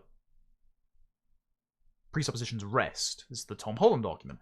Okay, but you're not making a you're simply saying in that paradigm that there is no material proof for the death, resurrection, or the incarnation of Christ. You're not also saying, oh, and by the way, the prophet came 7 centuries later in Arabia. He was a market trader, then a caravan robber, then a warlord who ascended into heaven on a horse with wings and the face of a man. That's like a couple of leaps of logic out there. Doesn't really mash up, right? So I'm just not being lectured to about what is and isn't Christian by someone who is not a Christian and has decided to not run a Christian school. So we shouldn't be giving quarter, or at least equal consideration to that with the faith that built the country. But getting away from Christianity, not wholesale, because it is important, but getting away from that. Oh, the other thing I wanted to mention as well is I'm sick and tired of the establishment right co-opting Christian rhetoric while also not wanting Christianity to have any actual bearing on anything we do. So you constantly hear at ARC, and this is not me beating up on Professor Jordan Peterson, Peterson has been a very large influence on all of us, no matter how we might feel about his work since joining Daily Wire, and we should all pray for his recovery, because he's clearly not a physically well man at this stage. Nevertheless, at ARC, you constantly hear about our Christian foundations, our moral story, our Christian culture. But then if you say, okay, I'm a Christian, I think Dave Rubin buying babies is reprehensible and he shouldn't be allowed at ARC, well then you'll get banned. So Christianity is inconsequential to the people that keep talking about our Christian heritage and our Christian foundation. It's like, oh, what you mean is you kind of want to feel good. You want to convince people to treat one another with respect and tolerance, and you want liberalism. The moment you actually implement Christianity, you get kicked out of the very big club because we don't want to offend our perverted friend who's sitting at the table. Okay, as a Christian, attempting to live out these principles, and I don't always get it right, that's fine. I'm not pretending to be perfect. I can recognize that my faith is mutually exclusive with others, and that does cause me to judge other people's lifestyle choices, because I do not think it's healthy for them, and I think it has negative externalities to the people that get wrapped up in those lifestyle choices, especially in the case of Dave Rubin, if they're defenseless children that you bought. So, yeah, I'm not willing to compartmentalize my Christianity just because it might upset the right-wing version of the North London dinner party circuit. I wanted to make the point that yes, we should treat children with equal consideration because, in a very Christian fashion, we should treat all people with more consideration. But I am very pessimistic about the prospect of achieving integration with one generation, even at your excellent school, Katherine.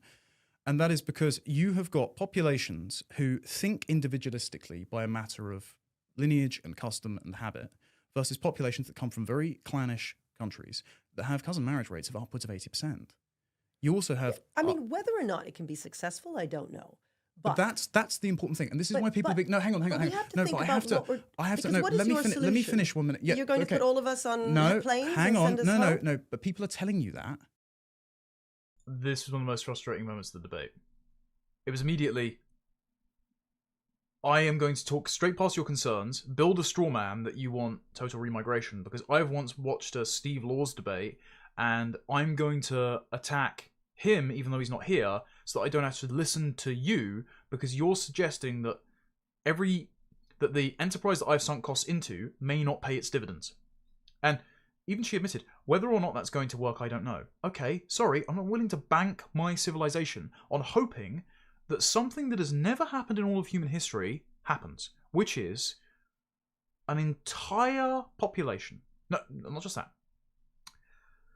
Entire ethnic and tribal groups from all over the world that have been imported into a very, very small place, living alongside each other, disliking each other intensely because of thousands of years of ethnic and religious grudges, suddenly become enlightened to the benefits of secular liberal consumerism.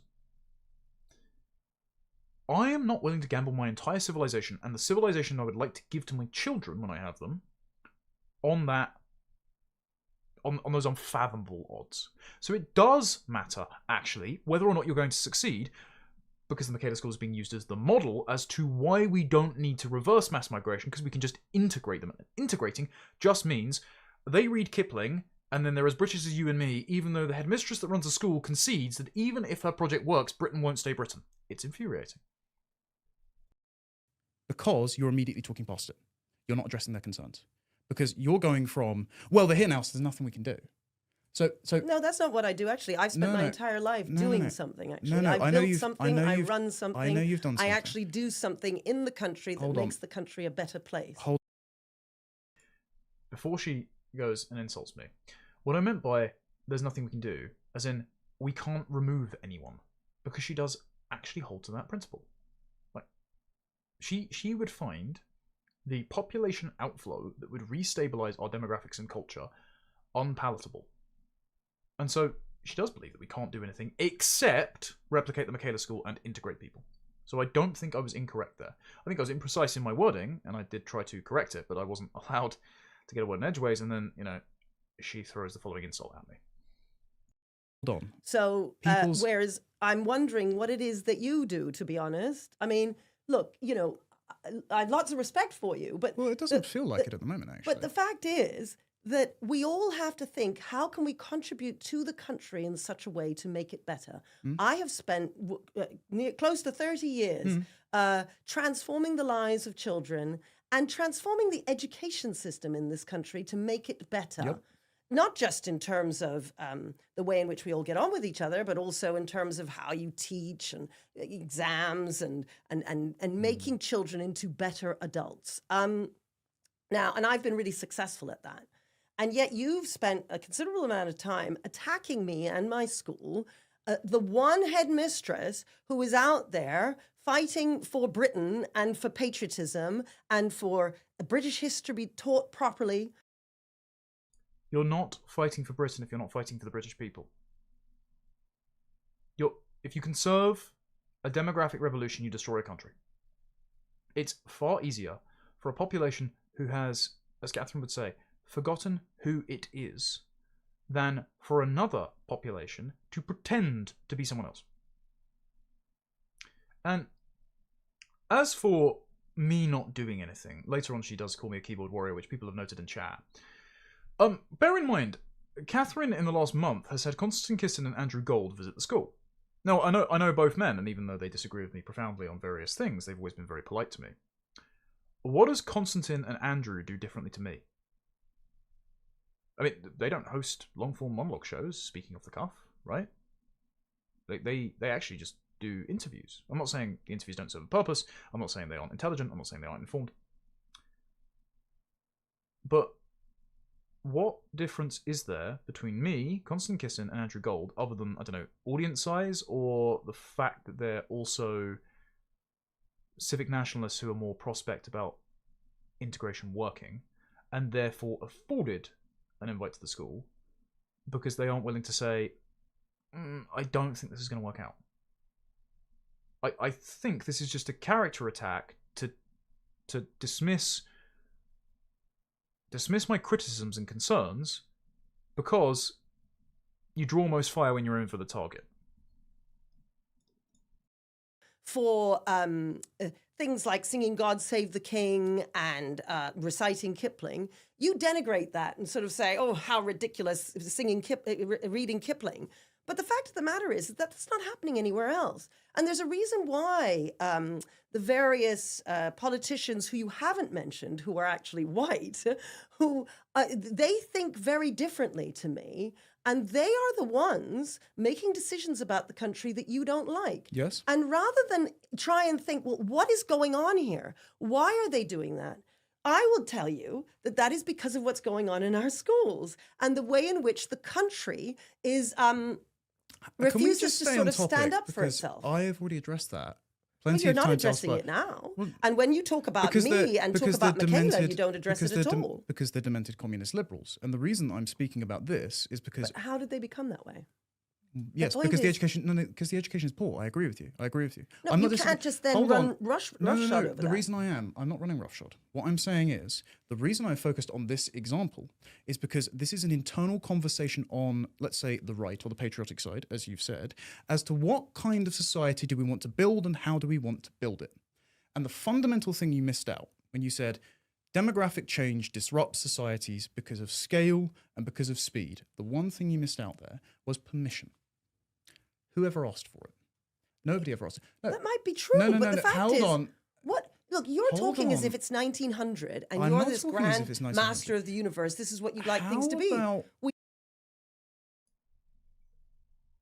Is there like a quota on the number of times I can be mischaracterized and hyperbole deployed to try to discredit my position and words being put in my mouth about things that I haven't said when actually I think I'm being really quite reasonable? Also, is there a quota on the amount of times I can be interrupted? Anyway. We are where we are. What are you going to do, Connor, to make the world a better place? This is what I just said earlier. Why people are angry at you and are being far more acerbic and vitriolic than I ever have been, is because I said earlier, you come across and say, well, it's happened now, so we've got to deal with it, right? Yes. That's exactly what you just said. This is what people are angry about, right? I will say I just called that. Because, no, people are not content with this demographic settlement. They would like to see it reversed. But the position that is marginalised by debating the merits of Michaela School's approach in education and integration terms is whether or not that can be reversed. Instead, we're just talking about the efficacy and the logistics of an integration strategy. I'm stepping outside the framing and saying integration strategies will not work. So we are wasting time talking about whether or not to include Kipling or Shakespeare on the curriculum to make someone British, because the fundamental premise is wrong. Because the British identity you're trying to inculcate is a diluted version of our organic and exclusive culture. You can't just transplant one culture into a series of other peoples with different cultural and religious priors to whom that culture is not intuitive. And the more time we spend on pursuing this path, the more rapidly we become a minority in our own country and the situation is unrecoverable. So we need to discontinue this line of thought now, which is why I thought this debate was actually quite important, and I think is the reason why Freddie Sayers didn't allow it out in the first place, because it basically broke containment by saying, I'm not interested in conversations about integration because it hasn't happened, it won't happen, and even if it succeeds on your criteria, Britain won't still be Britain, by your own admission. Yes, but deal with it. No, hang on. What else are we going to do? What are you doing to help the country? What are you building? What are you running? When I listen to Steve Laws talking to Andrew Gold. Yes. And Andrew Gold, whose family has been here since before the 1900s. And he's saying he's going to send him to Israel. In what way is this helpful to?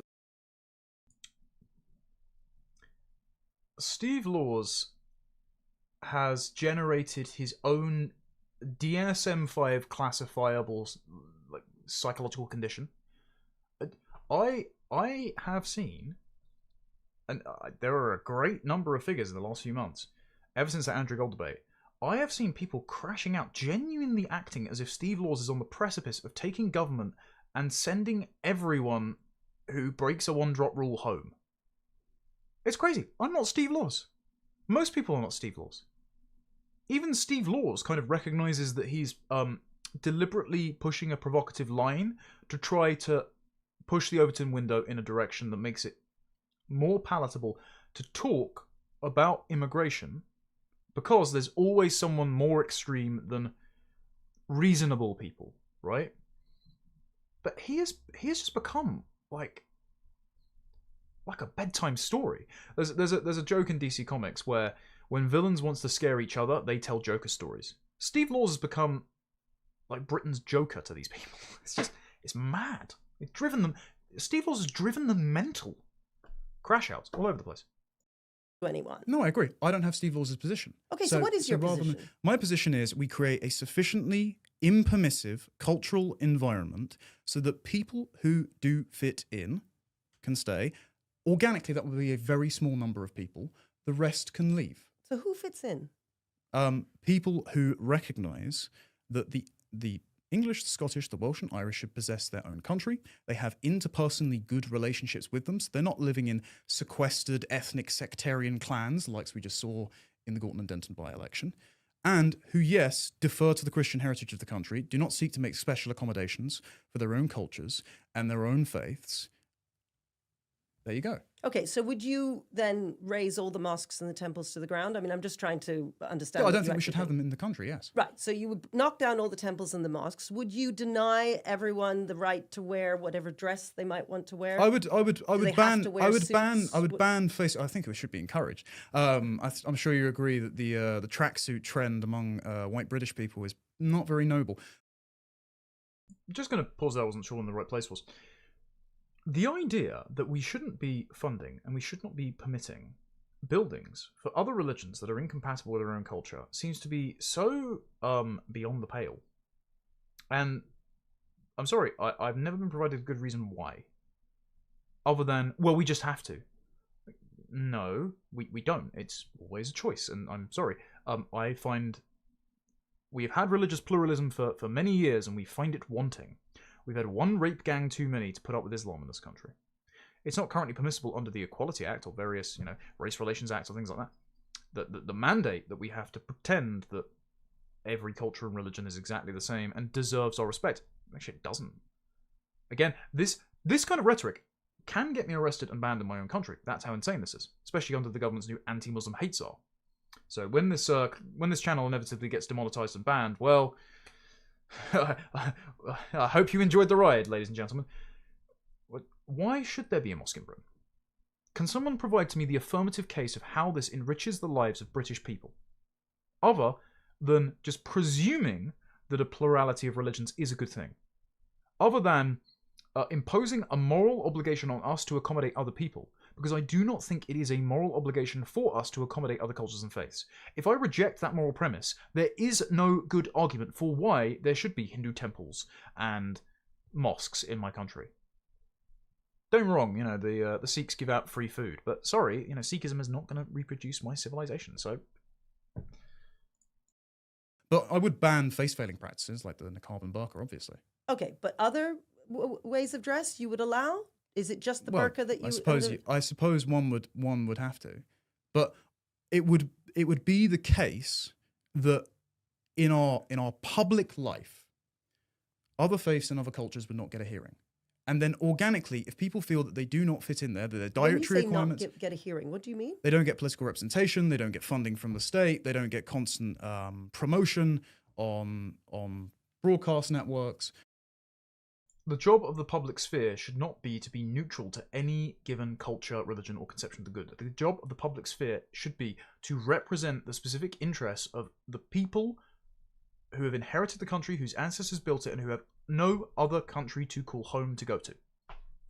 If that means that excludes other religions and cultures, then that is actually a good thing, because it means you are authentically representing the concerns of the majority native population. And you don't should Luton look like Luton? That's the fundamental question. Should Birmingham look like Birmingham? Should Bradford look like Bradford? Should they be recreations of Pakistan and India? Should there be little colonies of immigrant heritage populating our major towns and cities? Should the native people of the country be minorities in their own cities? Is that a problem? Yeah, I don't think that should be the case. I would Okay. agree with you on that. So if you don't think that should be the case, yeah. then what do we do about it? That's Yes, that's but the I question don't I'll think say that in it turn. requires knocking down all the mosques Katharine, and the temples. Then what does it require? What if you aren't willing to reverse mass migration demographic change? Then what is your solution to decolonizing Birmingham and Bradford and London and Luton and Leicester? What is your solution? Because if your solution is the Michaela School, then sorry, the demographics remain the same. Not good enough. So she doesn't have a solution. Otherwise she would have provided it here and destroyed my argument. So I'm sorry, it seems necessary. And I'm prepared to support what's necessary to ensure the survival of my country, to ensure that my future kids have a country to call their own. Can I just dig into a little bit about the lawsuit at your school that Connor mentioned? Because is that, or was that, an acknowledgement by you in some way that there are aspects of Islamism that don't fit with day-to-day life in the UK? One thing I will pick up on with Dan here, maybe it's just because of decades in broadcast journalism, it's not Islamism, it's Islam, and it's not just Islam, but nevertheless. And I wonder what you think, for example, about the fact that now we're seeing Premier League football games stopped because of the Ramadan fast being broken. There are now English people who are booing that. Yes. And you obviously said no to that in your school. Yes. Which suggests that you think it isn't a good part of the culture in some way. Yes. So I think that there are, look, the country needs to know what it is. And that's part of that is the biggest bit of the problem, right? I don't think that ethnic minorities are the biggest part of the problem. I think the biggest part of the problem is that Britain doesn't know what it is. And that in the 1980s, it was the case that Britain knew more what it was. That's because we weren't approaching becoming a minority in our own country in the 1980s, Katharine. Like, Britain knows what it is when it is British.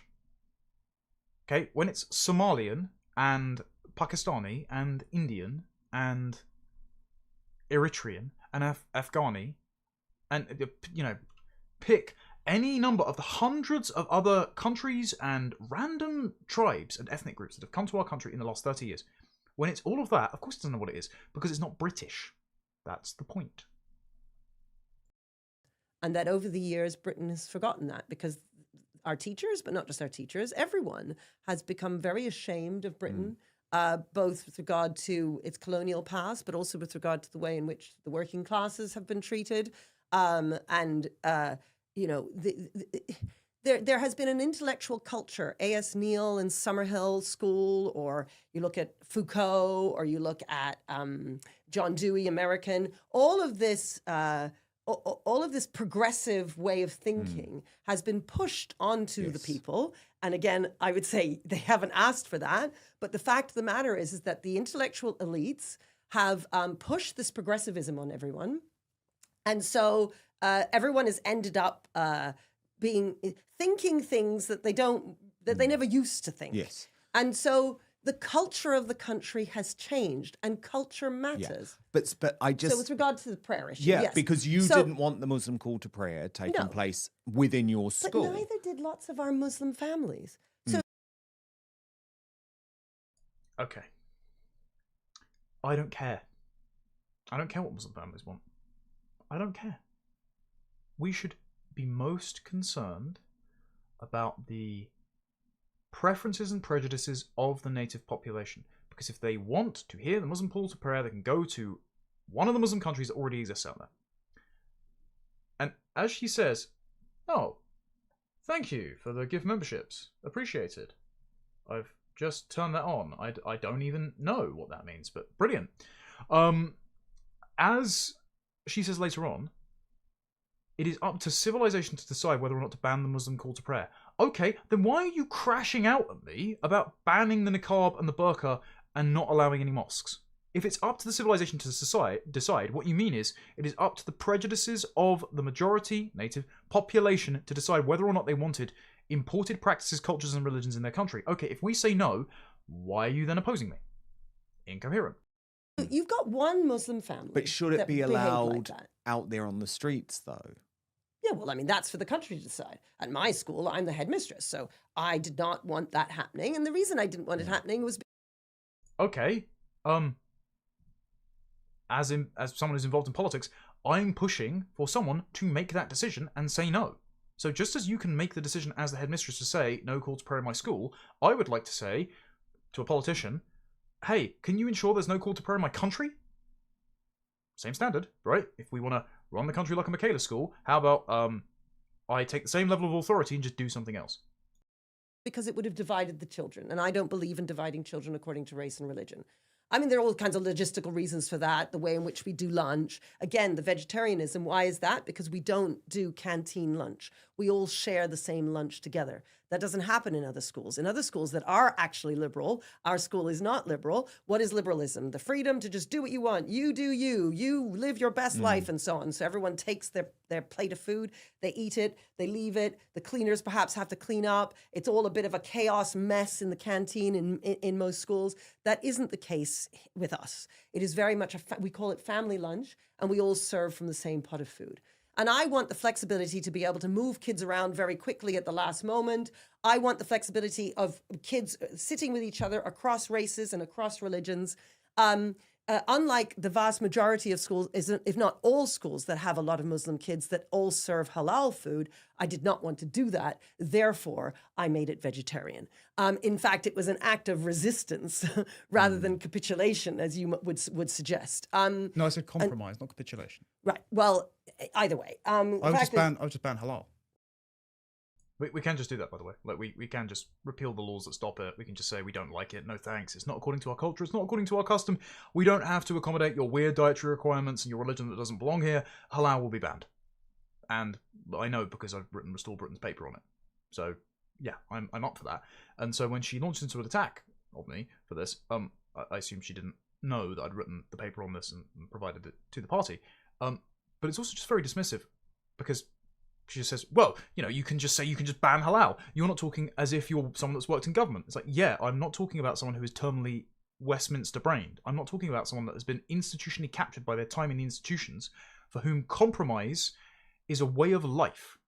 And risk aversion, avoiding legal liability, complying with public sector ecology duties, all of these things contort even well-meaning politicians out of shape when they go into these institutions and find that they can't make any change because they're constantly making concessions. By the time they've got to the top job, as Liz Truss has found out, you've made so many concessions that you're essentially wearing a straitjacket and you can't actually do anything that you originally wanted to do when you went into politics. So what I'm saying is complete system change, back to the way that we used to do things in Britain, back when Britain knew what it was, and we can just say no, because we don't actually have to compromise and concede ground on this and inflict bland vegetarianism on the natives and the imported populations that are going to cause trouble alike. But for that, she just starts to insult me. Yeah, well, the thing is, you speak as if you're a guy behind a keyboard, not somebody who's actually worked for the state, not somebody who's spent nearly 30 years doing this. Hold on, Catherine. There's a reason for that. Do you know why? Well, I would just ban halal. Well, I'm a headmistress of a school. I know. I need to figure out what I'm going to do. Hold on. And so you're saying that I speak like I'm a guy behind the keyboard. Why do you think that is? Because you're a guy behind the keyboard. Okay, why do you think that is? I don't know. You chose to do that as your living. Yes, because the country has been ruined since before I was born by the same people that we dislike. And by some of the people she likes, by the way. Michael Gove. And so I felt compelled to involve myself in the political process in order to improve it. Why do you think I haven't gotten further than behind the keyboard? I don't know. Because even on the ostensible right, there is an insistence to promote minority politicians in order to make the case for integration for the sons and daughters of mass migration, which was voted against. I'm referencing here, by the way, Neil Ferguson, who told me to my face at ARC, white men like you and me are yesterday's news. We need politicians like Kemi Badenoch to make the case to the sons and daughters of immigrants for integration and British values. No, fuck off. I actually deserve representation in my own country, and I don't need to have my identity explained back to me by an immigrant just because other immigrants aren't keen on fitting in. Also, just a point here. It's strange to me how she had no theory of mind for why I'm doing what I'm doing. Like, I understand why she's doing what she's doing. I think quite charitably attribute motives to her, trying to make the best of a bad situation. It's weird that she didn't think at all where I might be coming from before this exchange or during it. Like, she just throws an insult out there, and then she has no next step to the insult. There is still DEI on the right, okay? One political party has launched fairly recently, headed up by Rupert Lowe, and is not engaging in that DEI process. And for simply saying that British identity is derivative of heritage, they have been called Nazis by Reform and The Telegraph. So there is a complete cordon sanitaire. By brown and black people or by white people?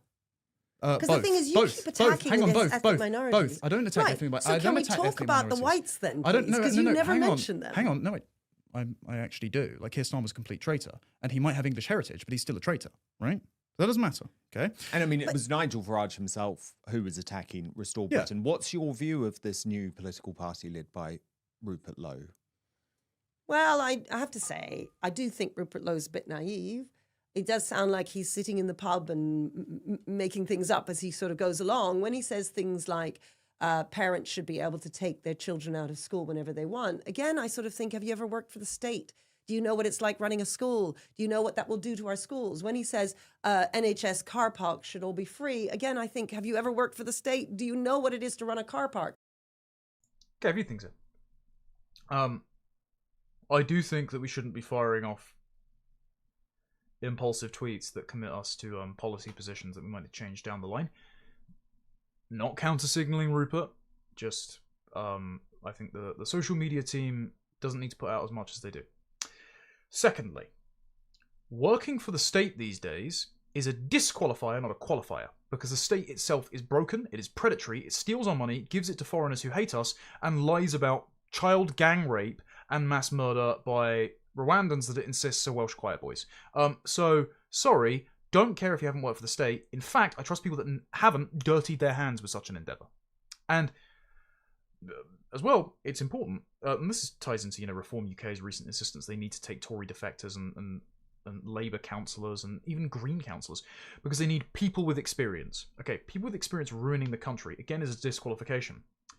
But Tony Blair's cabinet, by and large, did not have previous experience in government, and yet they wrought the revolution on us. So undoing the revolution does not require the people who were responsible for inflicting the damage on us to clean up their own mess. And so I actually trust Rupert far more than, frankly, someone like Katharine, who thinks in terms of compromises and isn't willing to step outside the frame that is leading us down the ineluctable path to demographic and cultural obsolescence.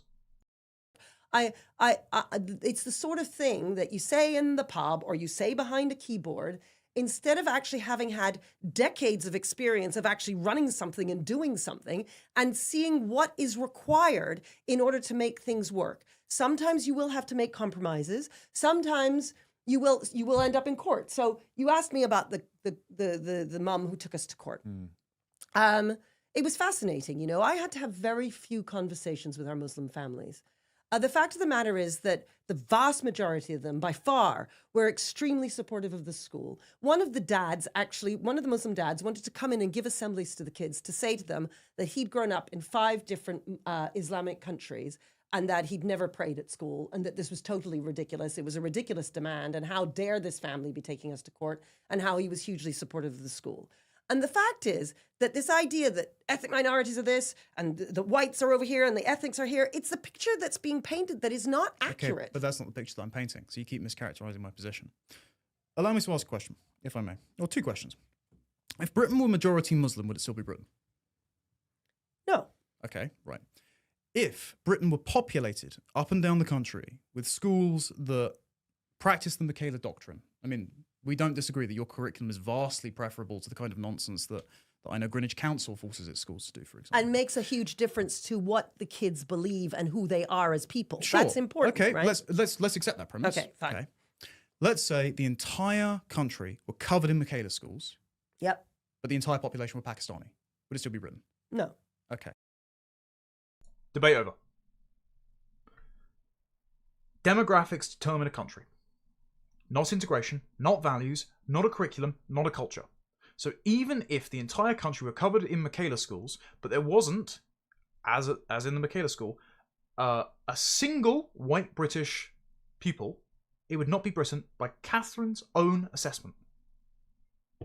Okay, so then let's stop that future from happening by, rather than relying on institutions like the Michaela School to hypothetically integrate all the children of immigrants, which means we can continue mass migration, or at least allow them all to stay, how about we encourage them to go? Because that's the only thing that averts this disaster, which apparently both Katharine and I agree would be a disaster. So she's already conceded this, and it's therefore wild that we even continue to have that conversation. And it's wild, therefore, that she brought up before and after this example of my hypothetical Nigerian child. Because if whether or not the country is British is determined by the fact that there are no British people in it, then that means my hypothetical Nigerian child would not be indistinguishable from my actual child who is a descendant of my ancestry, and would not be just as British as my other child, because if the country were populated by only my hypothetical Nigerian children, it would not be Britain, according to Katharine. It's maddening. It doesn't make any sense. The fact that it doesn't make any sense means it doesn't stand up to scrutiny, which is why I think the original debate didn't get released, because if you allow airtime for these ideas to be interrogated, the whole thing falls apart. So this is the fault line that we are addressing. It is not that the Michaela School is some sort of immoral institution for its curriculum, or even its discipline methods, though I don't think I would have gotten on very well with it because I'm very rambunctious, as you can probably tell. It is, do we accept the current pace of demographic change, and thereby cultural change that organically results, or do we stop it and reverse it? And the people against stopping it and reversing it, including Reform UK, including the Conservatives, including Robert Toombs, use your school as an example for why we have this as a sort of strategy so that we don't need to resort to stopping and reversing it. Because, let's put it this way, why would demographic change be a problem if, using the Michaela curriculum, everyone could learn to be English? Because you acknowledge demographic change comes. Well, as I've said to you, I've already acknowledged that I think demographic change cannot move at the speed that it is going, and also at the numbers. Yes. And we don't want it. If we don't want it, it shouldn't happen. I think that immigration works successfully when it's in smaller numbers and when the country knows what it is. And as you've already admitted, it isn't Muslim, yet you allow a large number of children at your school, Katharine, to wear Muslim headgarb, and Robert Toombs, who is being deputised by Kemi Badenoch to create a national curriculum to encourage integration, says you can learn to be English if you read Kipling, even if you have that hijab on. So, no, we're not Muslim. No, we're not foreign. And that means that populating the school with Michaela schools will not work. The fact is that Britain doesn't currently know, and that is a problem. And I would lay fault with the Liberals. School as a microcosm. Yes. For that. Exactly. So there we go. What would you there is say? Strength at Michaela. So what? Yeah, exactly. I embody that strength.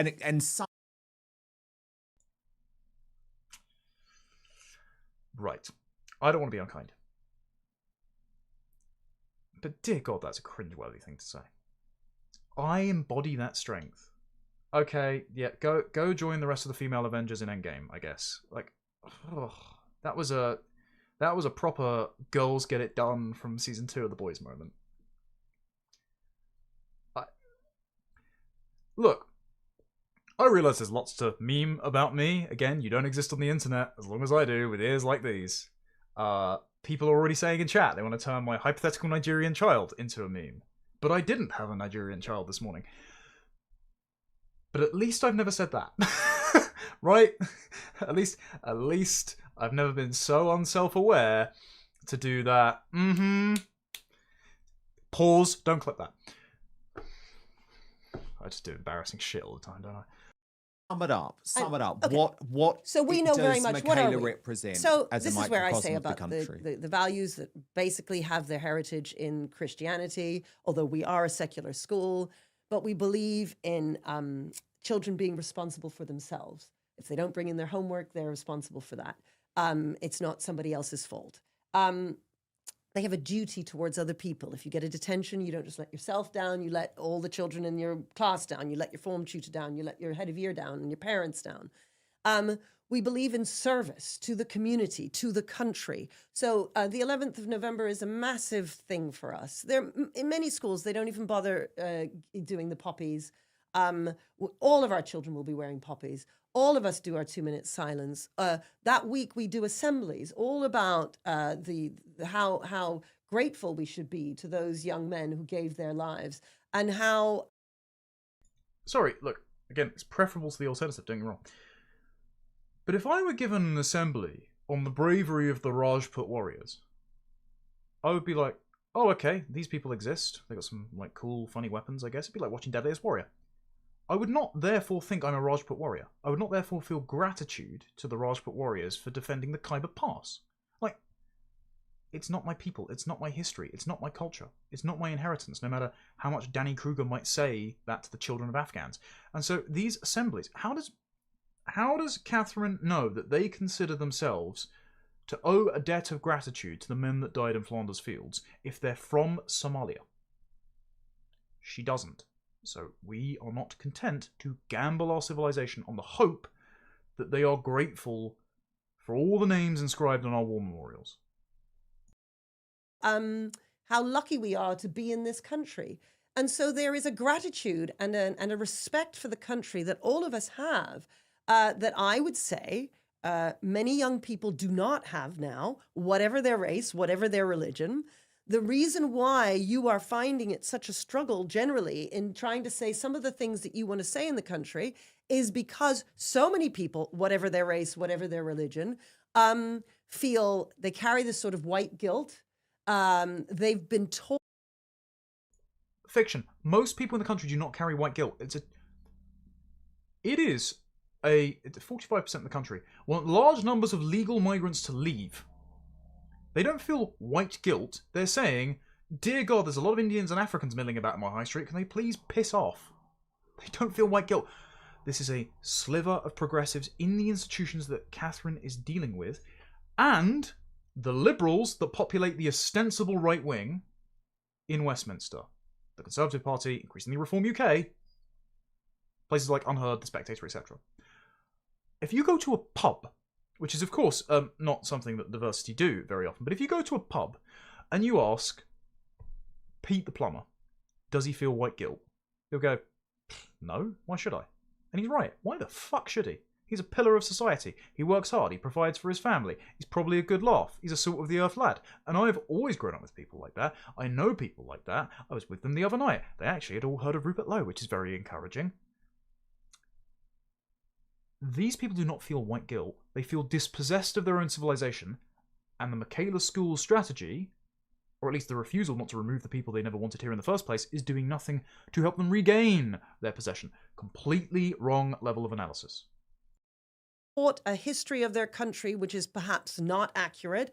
They've been taught to feel ashamed of their country, and those stats that I just told you about teachers and how things moved from 80% young people feeling proud of the country in 2004 to in 2024, that being reduced to 40%.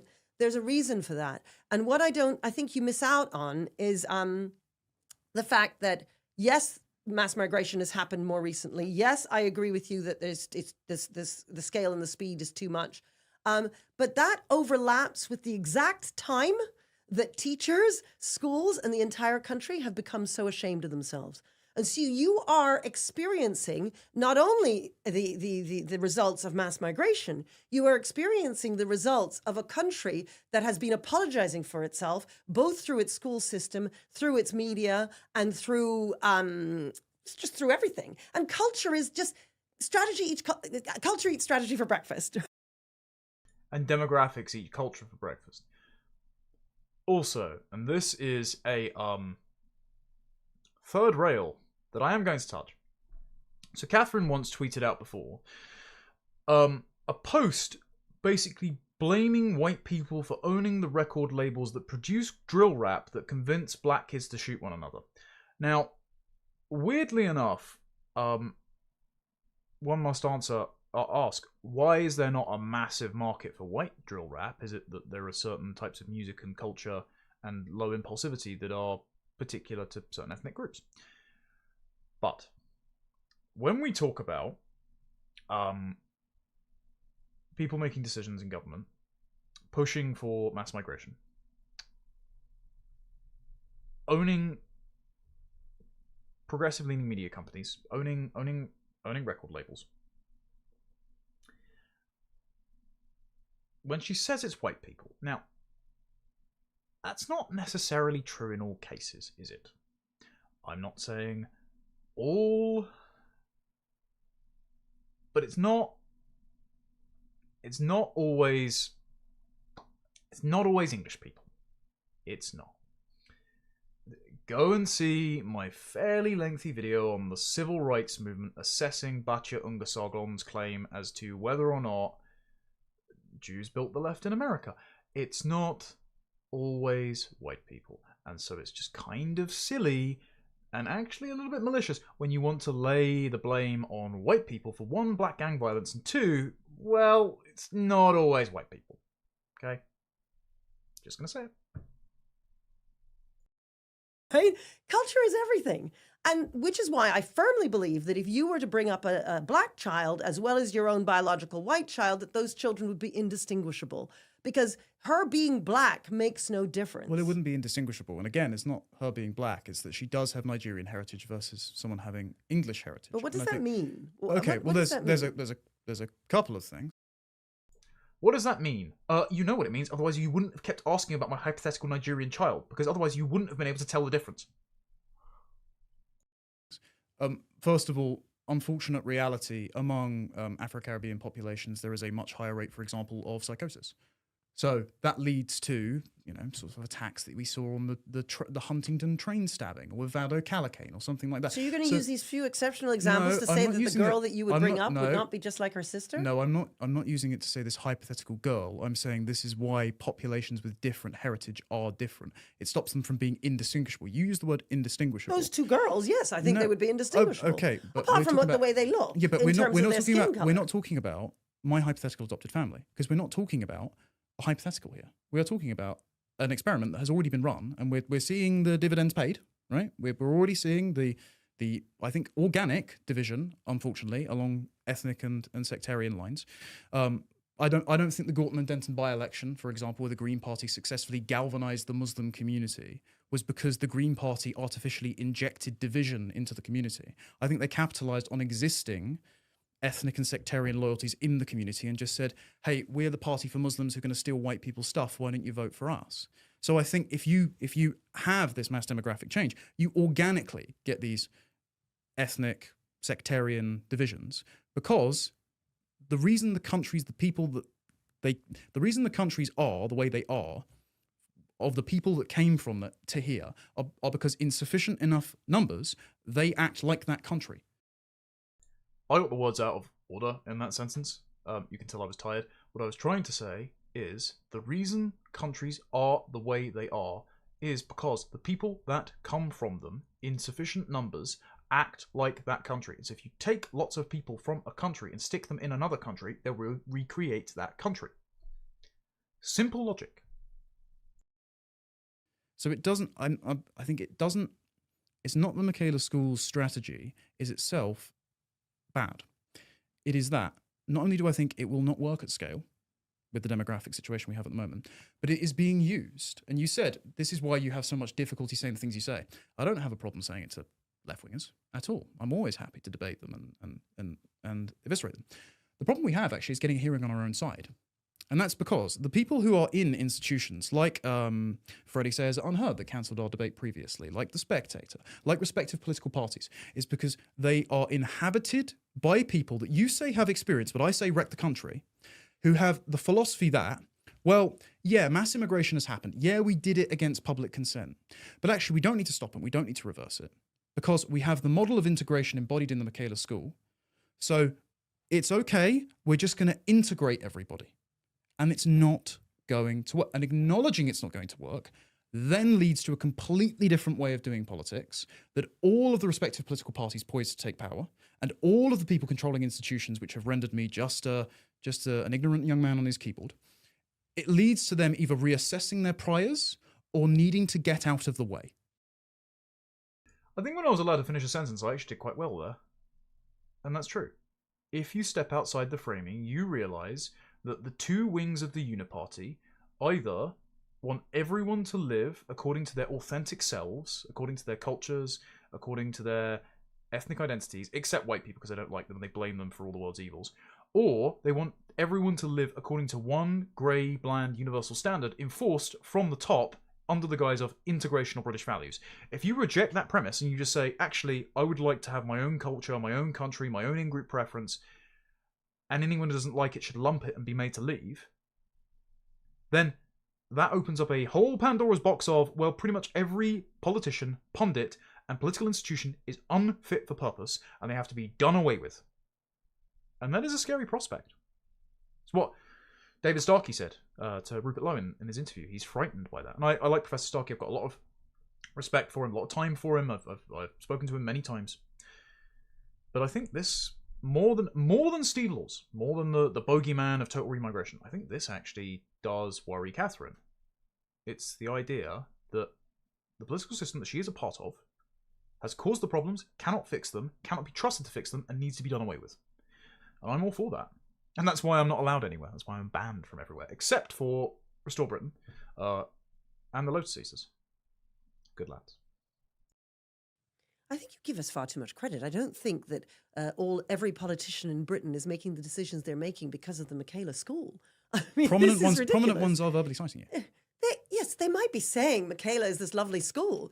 I mean, Suella Braverman has been put in charge of education. Of course she's going to talk about Michaela. I mean, they're not going around... These politicians have not made their decisions on what they should do with immigration because of Michaela. I mean, we're just one little school. I mean, this is ridiculous.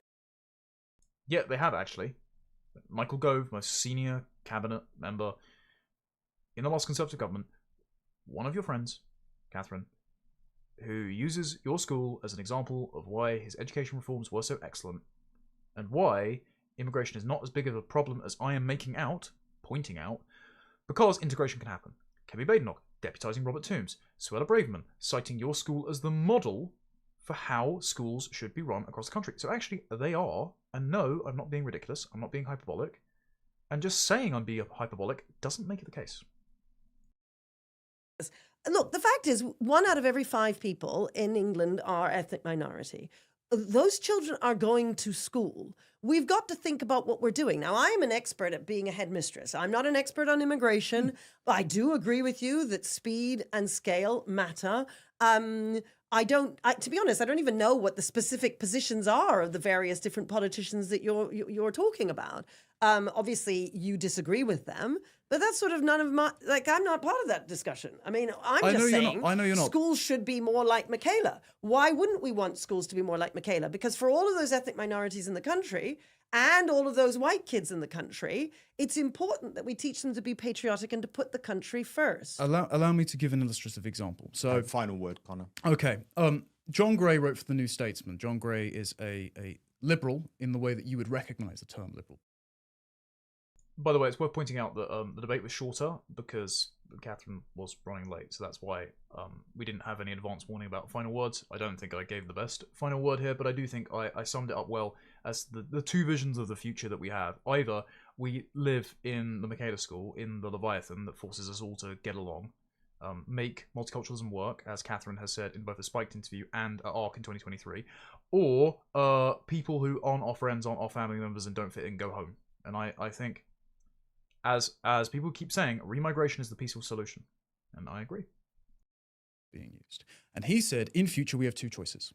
We can either go down the route of sectarian division and elect someone like Reform UK, and he thinks that they're way too harsh for him. I think that they're still liberal pluralists, or we can create a British identity that includes everyone.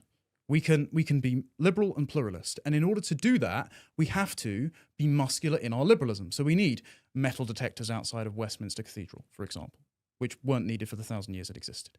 We need to be more punishing of people who disparage different groups. So we need tighter restrictions on speech. So it's either you go down the route of exclusion, or you go down the route of essentially creating a state that looks like the Michaela School because they believe it's a successful example of integration.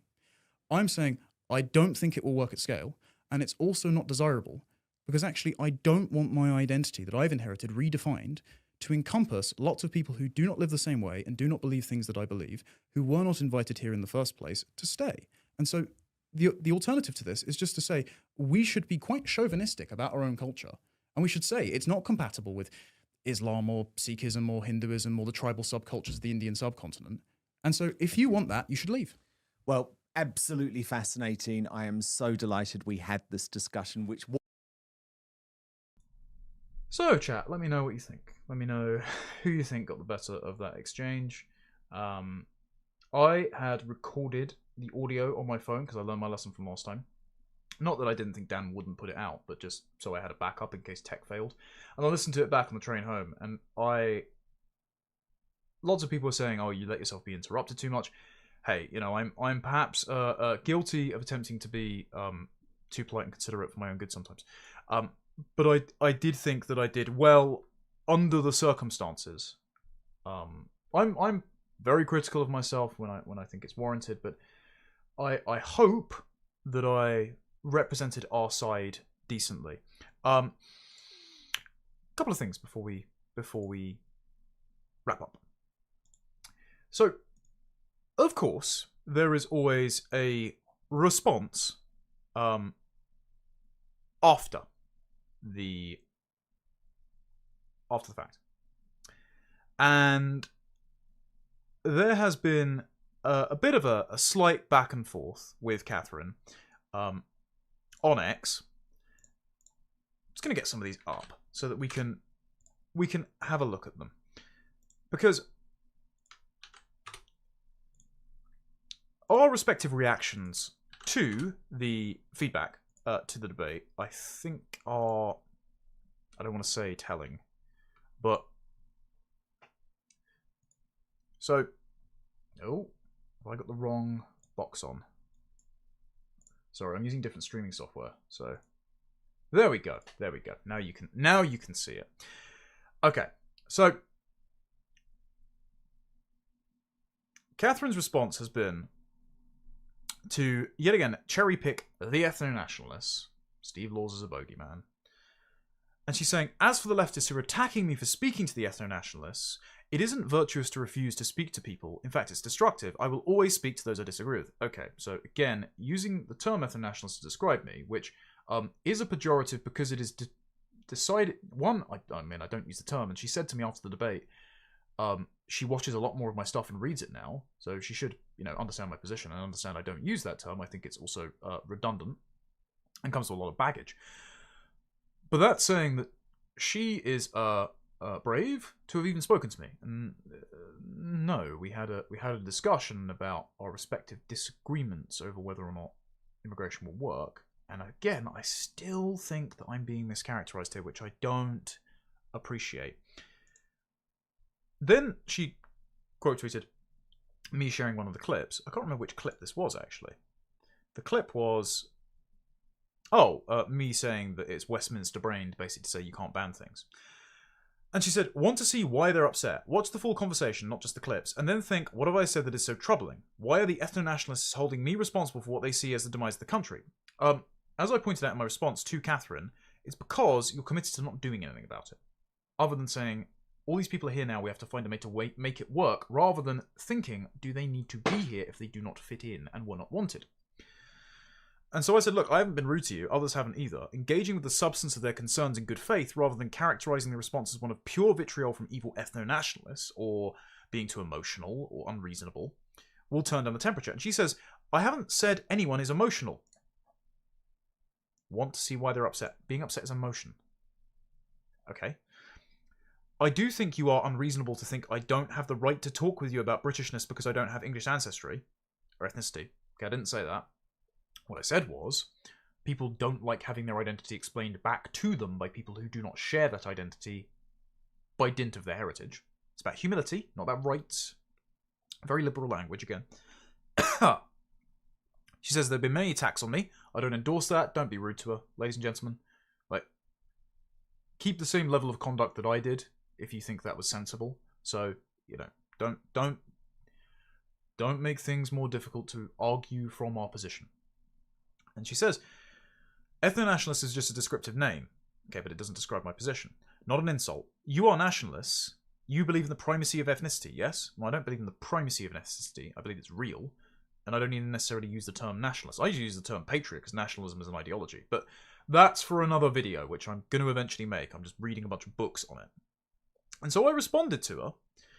You said upset. Being upset is an emotion. I didn't say you have the right. I said, people also disagree with what I said during the debate. I didn't extrapolate one post disagreeing with me, which I think she did with World by Wolf or something.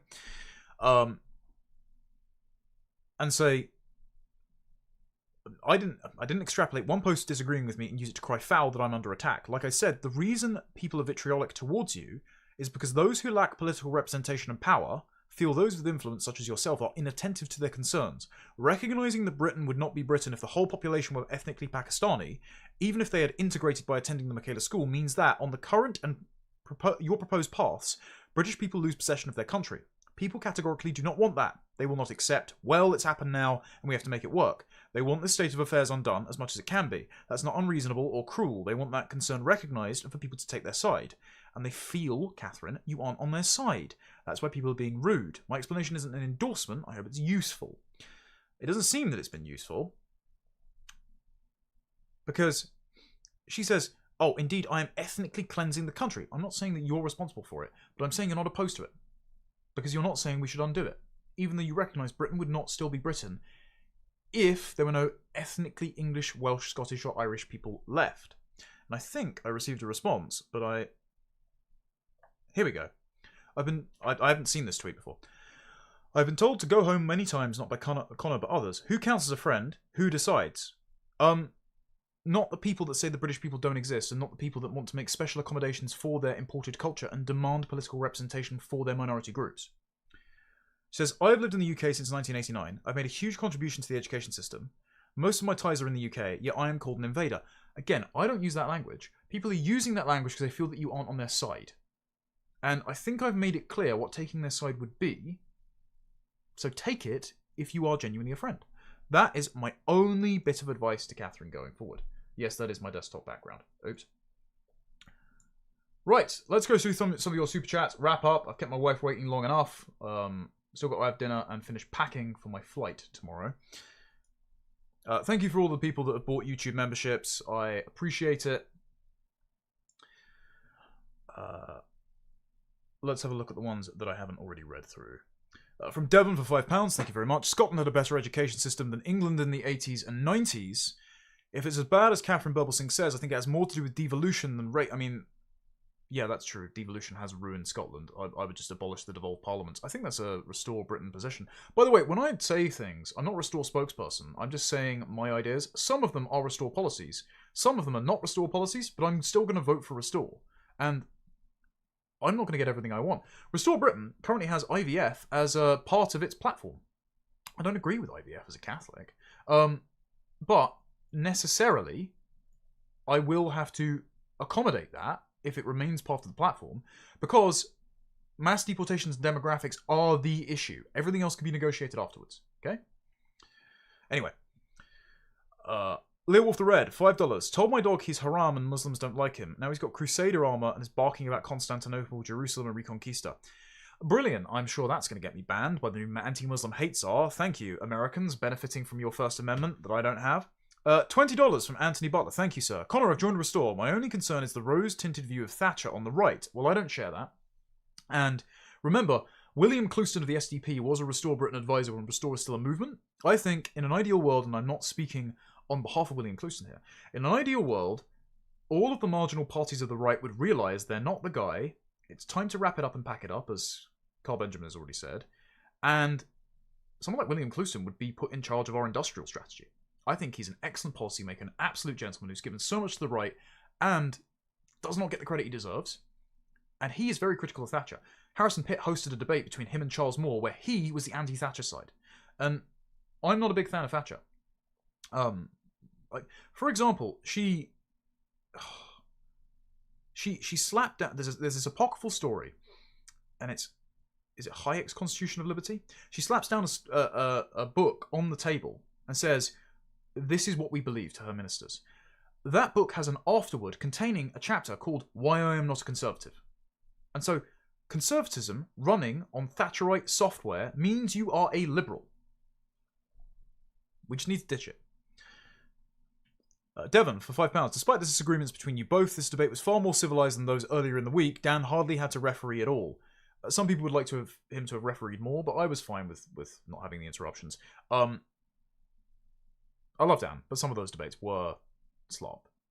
Montgomery Toms, who's an absolute gentleman, I mean, he was just being screeched at by Kezia, who did not make any substantive arguments whatsoever. And I had actually been asked to do Charlie Downs' debate, as well as the debate with Katherine. And Dan's producer had said to me, look, if we can't get Katherine in to recreate the debate, would you be willing to do this debate with like this random Muslim guy? And I was like, honestly, I'm not keen on debating Islamic theology as to whether or not it belongs in my country. I just don't think it does. I'm not interested in debating that. It just doesn't belong here. I'm not up for litigating for the sake of, farming clips or whatever, because some product of cousin marriage is going to scream at me. I'm not interested in arguing the case for that. Like, there are some issues that just don't need to be debated, and whether or not Islam belongs in Britain is one of them. The answer is no. Thank you for the people that bought memberships. Retru's Raptor for $10. I don't understand why she thinks the hypothetical Nigerian adopted child is a silver bullet to your argument. As if that is even the integration tactic used in 99.9% of cases. These kids have a family. I mean, yeah, exactly. Okay, this is the what about if an 11-year-old is raped by their dad? Would you deny them an abortion? Okay. If we were to say we're going to ban all abortions other than that, would you be supportive of it? No? Okay, then you're just using an edge case to try to draw the conversation away from the central issue, because that's ground you feel more comfortable on. Raptor again for $5. Christianity isn't like Islam where all national identities are dissolved into a single Ummah, Arab nation. The Great Commission was to all nations. Well, okay, Pentecost. The Holy Spirit comes down on the disciples and those gathered in the upper room and speak to them in their language. Christ calls to go and make disciples of all nations, not rebuild a Tower of Babel by liquidating national identity. I've got a piece in the Catholic Herald coming out soon. They asked me to write the Catholic case for Restore Britain. And this is in there. I mean, it is Christian to recognise that ethnicities and national identities exist. Like, we live in the world as it is presented to us, just like in the Garden of Eden, Adam named animals by recognising their intrinsic properties and giving them the name that is fit for them. So we recognise reality and name it properly. That's our job. Deji for £5. Hi, big fan of yours here. I have to ask, when you debate people like this, do you actually think you can change their minds? Not necessarily. I'm just stating what I think is true, and however they react to it is up to them. And a lot of public debate is not. I mean, I always have good faith conversations, but a lot of public debate is not necessarily about convincing the other side. It is about airing out the arguments for the audience to make up their own minds. Retruce, again, very generous, thank you. Katherine, later in the debate, I don't think my school is a panacea for integration. Almost every conservative policymaker does, though. Exactly, that's my point. CSS for $19.99, thank you. I understand exactly what you're saying, as does my father, my grandfather, my great-great-grandfather, my great-great-great-grandfather. I know my heritage. Exactly. I'm not confused about my identity. So, sorry, but I shouldn't be subjected to an integration effort in my own country because other people were brought here against my wishes who have diluted the government's understanding of what identity is. $5. Look into the Reconquista. The Spanish learned that, yes, every Muslim has to leave. They're commanded not to integrate and to subvert. I mean, even if we are to say there is a peaceful, law-abiding Muslim majority that aren't too attentive to their own scripture, one, I'm not willing to take that chance. And two, even if that's the case, even if they practice Islam, it does not produce Britain. Because Britain has never been Muslim. It produces completely different societies. Those societies exist. If you want to live in one, go to one. Again, thank you for the gift memberships.